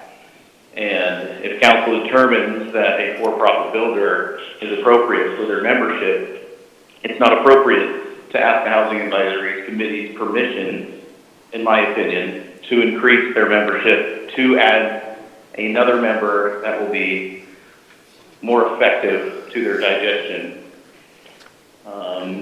So I'm categorically opposed to asking their permission, whereas I have been accused in this matter of not appreciating the input of committees. That couldn't be more wrong, as I do respect our committees, and I'm looking forward to what they have for us this year. Further discussion? Joel? Yeah. So one of the things I really value is having our whole community involved, whether it's with the homeless or with our parks or with our housing shortage. And it kind of left me aghast that we didn't have somebody who helps facilitate the construction excise tax on the housing committee. Because it seemed to me like that was an important part of our committee, not that we have to do everything they say or that it's a special interest and it's going to drive our behavior, but they're an important part of the solution. And without that, I don't get it. It's kind of like having suffered through trying to get homeless solutions without involving everybody for the last 3 years. And then the people that aren't involved start throwing rocks, and then the people that were involved throw rocks back. And then I've heard it said, even from this dais, that, well, I don't want anybody involved that doesn't think like I do. To me, that's not appropriate, and that's not a value that I share. And I view this as an example of it. And I think everybody up here supports that. And it's a learning exercise. It's none of us have ever arrived, and we never will. But so whether we do it here or whether we send it back to committee in terms of procedure, I think it's irrelevant in terms of the process. I think that the answer in terms of broadening our citizen participation from all members of our community in all our committees, not just the housing committee, is important. And whether it's cultural, whether it's jobs or whatever, it needs to be the whole community that's involved. That's a core value of mine. And if you disagree with me on any subject, I want to hear from you. I just watched the movie on Churchill, and they appointed Churchill, and this is completely, well, it applies, but it's a completely different element. Abraham Lincoln did the same thing. On the war board, when Hitler was taking over Europe, Churchill put, who was the guy that came home, Chamberlain, and said, peace is at hand? He put him on his war board. It's not because he agreed with him. It's because he wanted his input and he wanted to be aware of what he thought. And that's a very powerful American value that our committees need to embellish. And I've talked too long, and I've learned from some of our public speakers that to speak with some passion. So anyway, that's where I'm at. Rob, then Valerie. Yeah, thank you. Joel, I agree with everything you just said. I don't necessarily know that it really addresses what our issue at the moment is.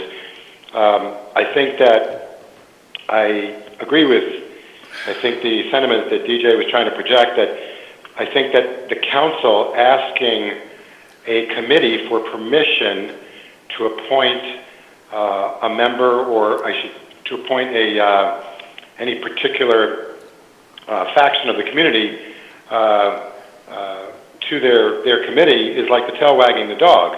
I mean, council decides what the cross-section or the makeup of a committee needs to be to assist council in making good decisions. So the committee, later on, we do listen to the committees when multiple people apply. The committees then tell us, or they choose their preference after interviewing the person. We listen to their expertise as to who they think would be the best choice because we want their input. But as far as who we need on these committees and the makeup of these committees, that is 100% on council. And if we give that up, we might as well just give up our seats because that's our job, And I'm sorry, I can't support the tail wagging the dog. I mean,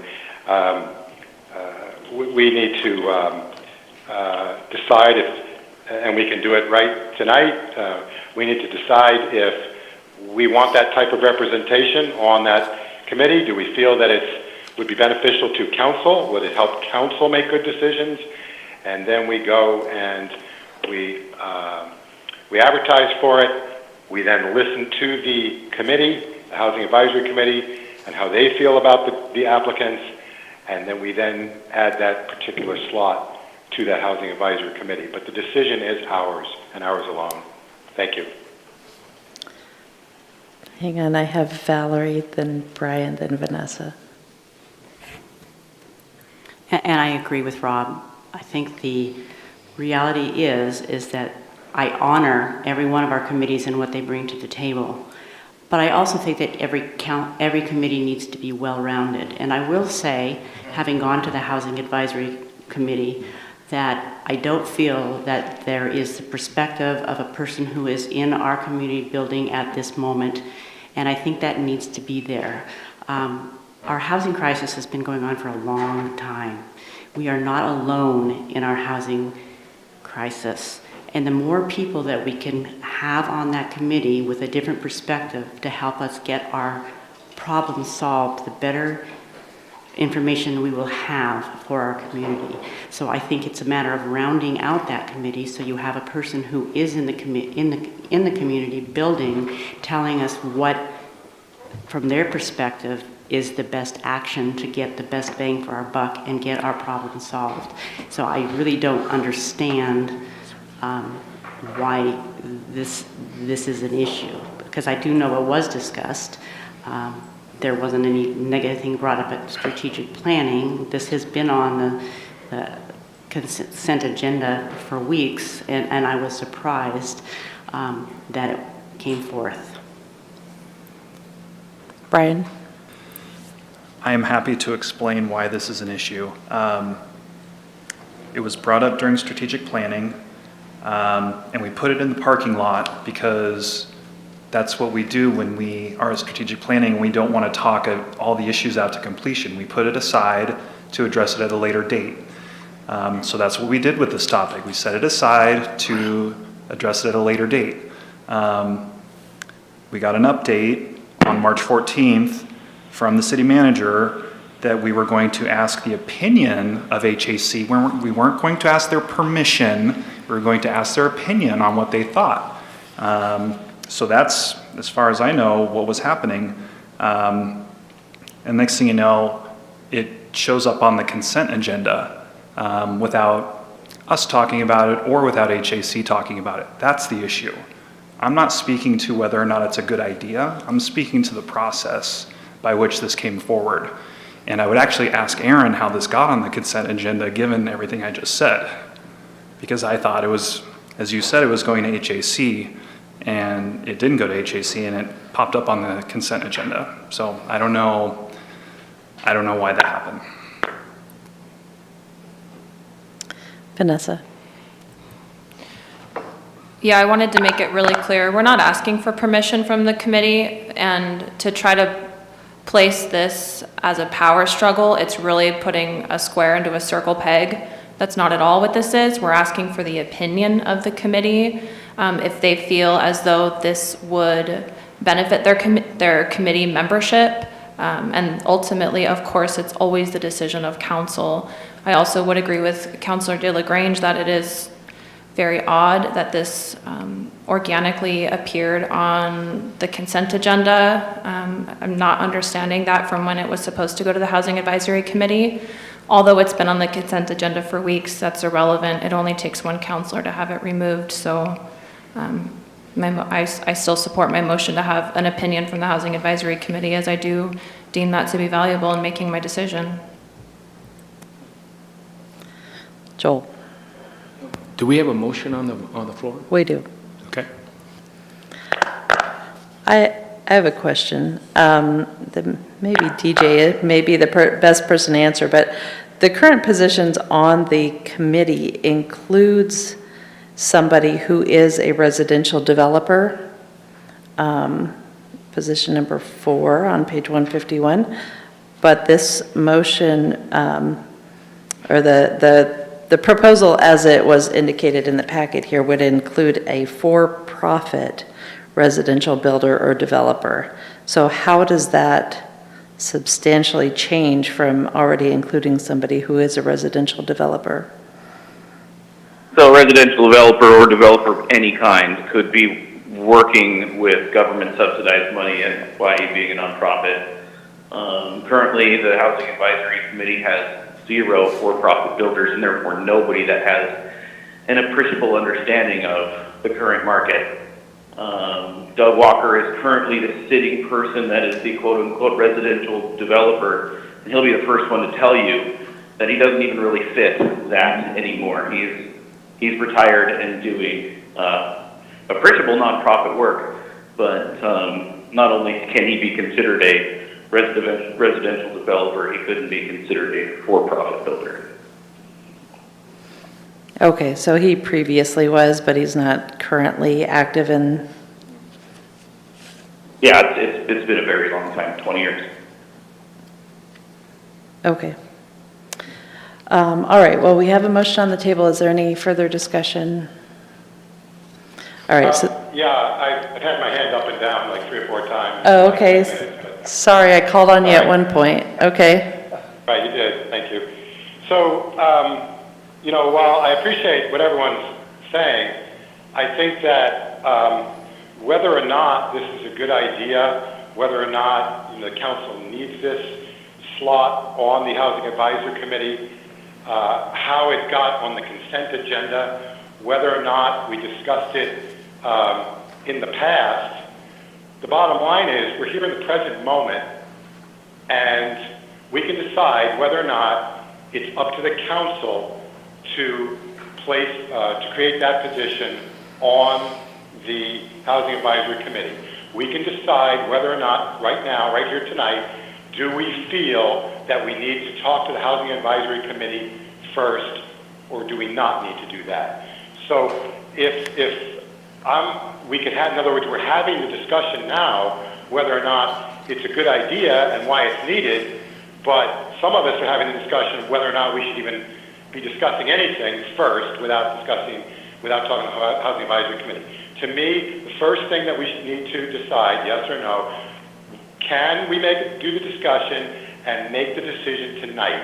Are we willing to do that? The second discussion we would have is it a good idea, and do I want to vote yes or no? But there's 2 issues. Do we want to go ahead and realize that it's up to the council to create the positions that need to be filled? We can just, even though we didn't fully discuss it, apparently didn't vet it enough for some people's satisfaction, we didn't do it in the past, we can do that right now, and then we can decide whether or not we want to create that position. So to me, I'm fully in favor of council moving ahead with making this decision without any further input from a committee. Thank you. All right, thanks, Rob. Yep, the motion on the table right now is that we would ask the HAC for a recommendation on whether they feel this position should be added to the committee. So if Thank you for that. So my position on that is that it's as firm a no as I can possibly give. Thank you. Okay, well, I think, is there further discussion? Rick. I agree with Vanessa said that we, as the council, have the authority to decide and to go ahead. But I also appreciate the fact that when you're on page 151, it lists item 3 or item 4, a representative who's a residential developer. And then item 7, we're adding in for-profit residential developer. So I guess the question I would like to hear from the Housing Advisory Committee, is this a duplication or is this an expansion? And do you want 2 people on there, or what do they recommend? And I think I would appreciate their input, of which then we would take and make a decision. Thank you. All right, any further discussion? Brian. Yeah, I just want to respond to Rob a little bit. It's just kind of surprising to hear you take this position when all we're asking is for the advisory opinion of the committee, like we do with, pretty much any other housing related item that we talk about. And I would like to just straight up ask Aaron, how did this go from an update saying it's going to HAC to being on consent? I want to know. So it got on there, I think, ultimately because of some information or direction that was provided by a counselor or counselors, and along with the HAC chair at the time, that was saying they're in favor. My understanding is they were in favor of it. The counselor liaison was in favor of it. And there was some general discussion with, I think, maybe a couple of the council members that this was something that could be moved forward with. So I just placed it on the consent calendar for agenda review. And as mentioned, it was there since April 4th. And if I made an error in putting it there in order to help with efficiency of system, then that was my error. There was, and that's all I have to say. All right. Are we ready to vote on this? Yes. Okay. Yeah, there's some other issues that really are not germane at this point. First question, we may have more than one motion here, but the first motion from Vanessa was that we ask the AJC for recommendation on whether they feel the position should be added. So that's the question. Yes is going to defer this to AJC. So Vanessa, you made the motion. How do you vote? Yes. And Valerie? No. Brian? Yes. Rick? Yes. Kurt? Yes. Joel? No. DJ? No. Rob? No. All right, split again.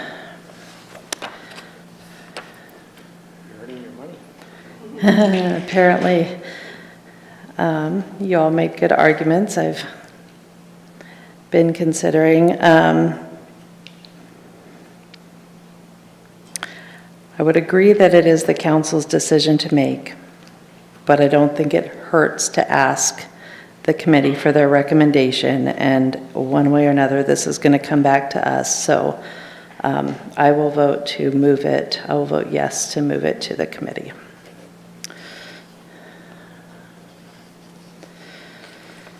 All right. So with that, I believe we are actually done with that item for tonight.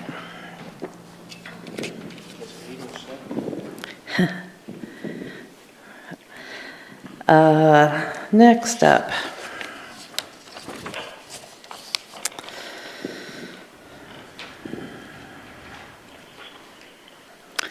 Comments from mayor and council, and I will say that we have a meeting scheduled with the Board of Commissioners next week. So I will take any nominations for topics that you would like us to address at that joint meeting. Joel? There's one topic dealing with historical structures here in Grants Pass, and that's the hospital, which is county property. So we need to have initiate a discussion with them on that. The Historic Commission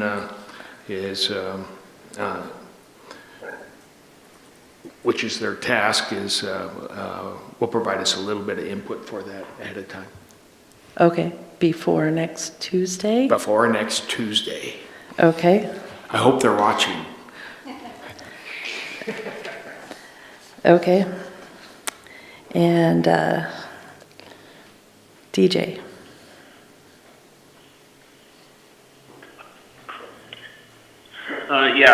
Last year a couple times I had brought up federal grant monies for wildfire mitigation. I asked a couple months ago to get followed up on.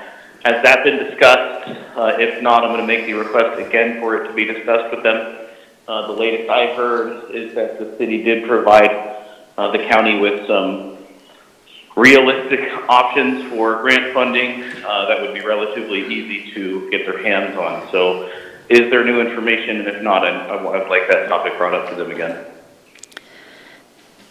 Yeah, we have talked about wildfire mitigation, and I think it might be more productive to pursue that with emergency management directly. I don't know, do we have a representative on the emergency management committee? Vanessa is. Yes, I am, and we actually had a scheduled meeting yesterday that had to be postponed, so our next meeting will be in July. Oh, in that's the just thick of a fire season. Quarterly meeting? It is. Okay. Aaron, okay, please be sure to bring that document to the table. I'm sure Aaron can provide it for you. it'll basically tell them grants that are very easy to get a hold of. It's just a matter of applying. Okay. Did you have something to add, Aaron? I was just say, I can also talk to Emily, emergency manager for the county, and bring it up also. So between Councilor Ogier and myself, we could probably hit both ends. Okay. All right, anything further for the Board of Commissioners? All right, in that case, I will turn it over to you all for any comments that you wanted to bring up tonight. Vanessa? It's not necessarily uplifting, but I feel moved to share. Very recently, the Oregon State Police suffered an immense loss. A sergeant out of Wallowa County was lost, and he actually committed suicide. This evening, we approved a grant for health and wellness for Grants Pass Police Department. And in there is, for the grant, it is carved out to assist with suicide prevention, something that is on the rise, not only in law enforcement, but throughout our society. So I wanted to plug that there is a new suicide hotline number, and it is much easier to access and remember. It is 988. It can be called and texted. So I do ask that everybody shares this with people that they know so that we can help spread the word that if somebody needs help, it's now easier to access rather than being the 800 number. They do still service both, but this number will be easier to reach. Again, it is 988. It can be texted and called. DJ. Yeah, so I have two topics kind of in one. One fits really well with comments, one fits really well for agenda. So if you'll excuse me, I'm going to kind of front loading that it's probably an agenda topic as well. The conversation for permanent funding for public safety has gotten stale. Talking with members of the community, boots on the ground, fellow leaders, legislators, politicians, nobody's talking about it on a public level.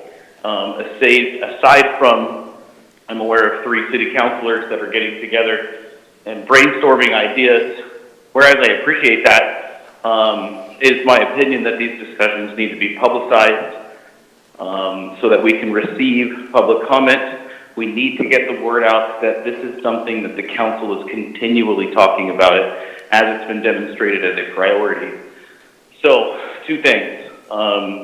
Formalize the subcommittee of people talking to make it as public as possible and invite anybody and everybody to that meeting with minutes, and also to get on the agenda as soon as reasonably possible another discussion for public safety. We have to keep talking about this. It is a top level priority for this community.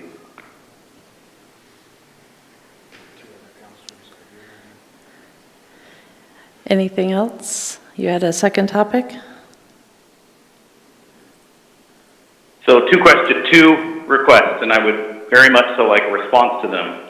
3 councilors are getting together in a quasi subcommittee. That needs to be public. That's comment question number 1. Comment question number 2 is get public safety and permanent funding sources on the agenda. Okay. Joel? I welcome a discussion, particularly regarding the first one. Okay. And if I can't get a discussion on the agenda, I'll bring it up during agenda review. Okay. Yeah, I mean, I don't think we need to have elaborate conversations about things during these mayor and council comments. Councilors are welcome to talk about things on the side. That doesn't always have to be a formal subcommittee, but we could establish a formal subcommittee if we were inclined to do that. So the council president and Do any of my colleagues on council have anything to say about what I just said? DJ, if you would not interrupt me, the council president and I have talked about how to put this back on the agenda, and you're welcome to bring it up during agenda setting next Monday if you have a suggestion, but at this time we have not placed it back on the agenda. Okay, apologies, I thought you were done talking, but now that you are, I want to ask my colleagues on council, if there's anybody that wants to say anything about a formalized subcommittee the purpose of which is to discuss public safety. Valerie. Oh, I'll speak to that topic. I think those of us who did meet just met because we were on the past subcommittee that helped do the levy, and we're out gathering money and doing the store. So we got together to talk about it. At one point, we talked to Sheriff Daniel. He came to the council. Part of our thoughts right now with the election in May and the ballot and what the sheriff is going with gathering and the information, one of the things we know is that people get confused between the city and the county. And so I agree totally that it needs to be brought up and discussed.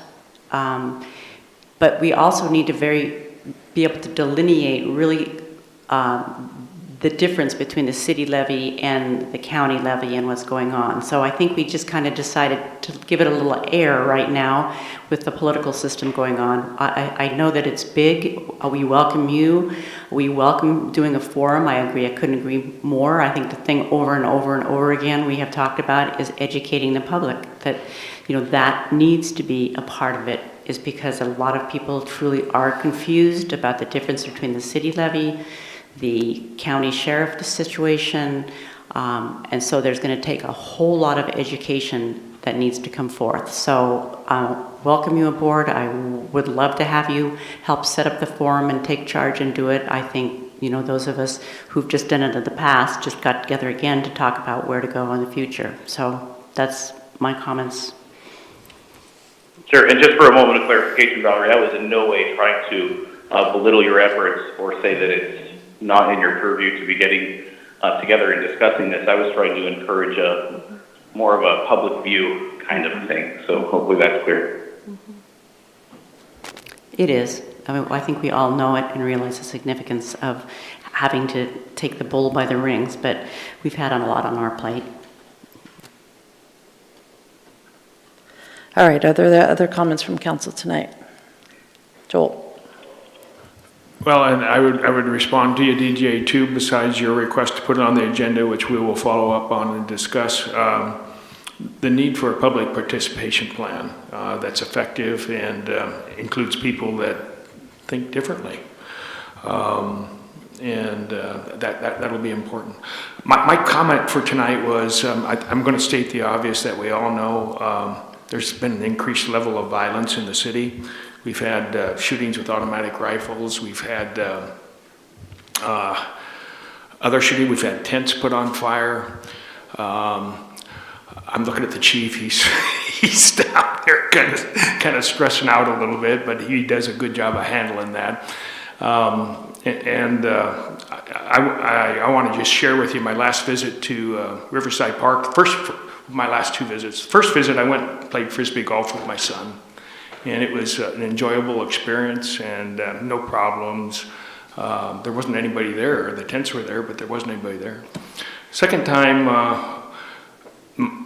Judy, my wife, doesn't really like to go with me, but she agreed to go with me, and so she stayed in the car. And it was at night. It wasn't during the day. And I ran into a young man, and you look at his eyes, and there was nobody there.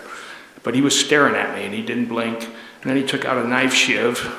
It wasn't a regular knife, just a knife shiv, and he threw it, trying to stick it into a hardwood oak. And he looked at me and smiled. And I kind of sped up a little bit. And then I went and talked to a young lady who was living down there, and she felt safe. Walked back because I was a little concerned about Judy, and she was fine. Since we moved the bathroom, I think the number of campers have increased dramatically because of the visibility of the bathroom. As we move forward, we've gone beyond the injunction. Other cities go up to the injunction now. It's kind of the standard for the state. And everybody that's living down there kind of feels emboldened because we've gone beyond it. In fact, one guy, if you read the police reports, he urinated on the police car. That was his respect for the law enforcement that was trying to enforce what we set up. And that doesn't mean that every homeless person is is bad. That doesn't mean that at all. It just means that we got increasing violence. And I don't know where it's going to end. Counselor, you started your comments by saying there's been an increase in violence across the city recently. What was that based on? I was mainly based upon what I saw and experienced in Riverside Park, and there's two shootings that were down there that we've never had, in my experience, in the last 3 years. Plus, the other thing that we have is, what's that? Was that across the city? Or we had 2 isolated incidents in Riverside Park? Well, when I look, I don't think it's isolated. When I talk to our citizens, that's the other thing about the Churchill movie. It was interesting. When he was deciding whether to negotiate with Hitler or fight, he went and rode on a bus and he just asked citizens what they thought was going on. And I get people coming up to me that are really concerned. And you may call them isolated instances, Mayor, but the trend, I think, is not in a healthy way. I would agree that it's unhealthy, but I would encourage you to choose your words wisely. And when you say there's an increase in violence across the city, and then reference somebody shooting an AR-15, which was one isolated incident of a probably mentally disturbed person shooting into the river, yeah. I would not you and call I can that debate violence. That, and we'll choose to disagree, and that's okay, Sarah. I don't care. All right. I encourage your disagreement, and I would disagree with you. All right, are there other comments? Vanessa? According to Grants Pass Police Department crime stats, major crimes are down 22% as of last month. Major crimes are down 22% from last month. And what are they up from 2 years ago? I don't have that data readily available. I'll bring it to our next meeting. All right, further discussion, comments from council? All right, are there comments from staff tonight?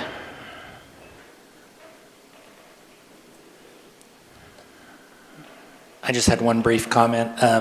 In response to a couple of inquiries from the media and one of the counselors, I did want to comment on the Pacific Pride fire that happened in Medford a week or so ago.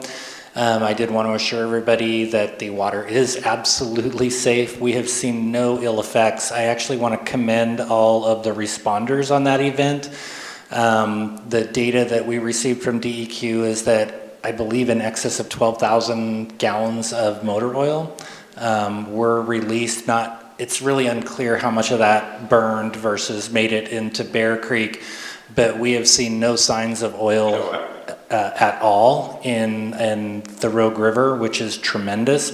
The instrumentation and the procedures that we put in place after the South Open Chain and Alameda fires did detect slight anomalies in the water, which we instantly did grab sampling. All of those grab samples came back non-detects, which means that the water was clear, but it did give us an indicator that there was a change in the water quality. So I did want to share that with you. It was great to see such a tremendous response. The information chain from Medford to Grants Pass worked very well, and the staff was able to respond and monitor that, and they will continue to monitor it here in the future.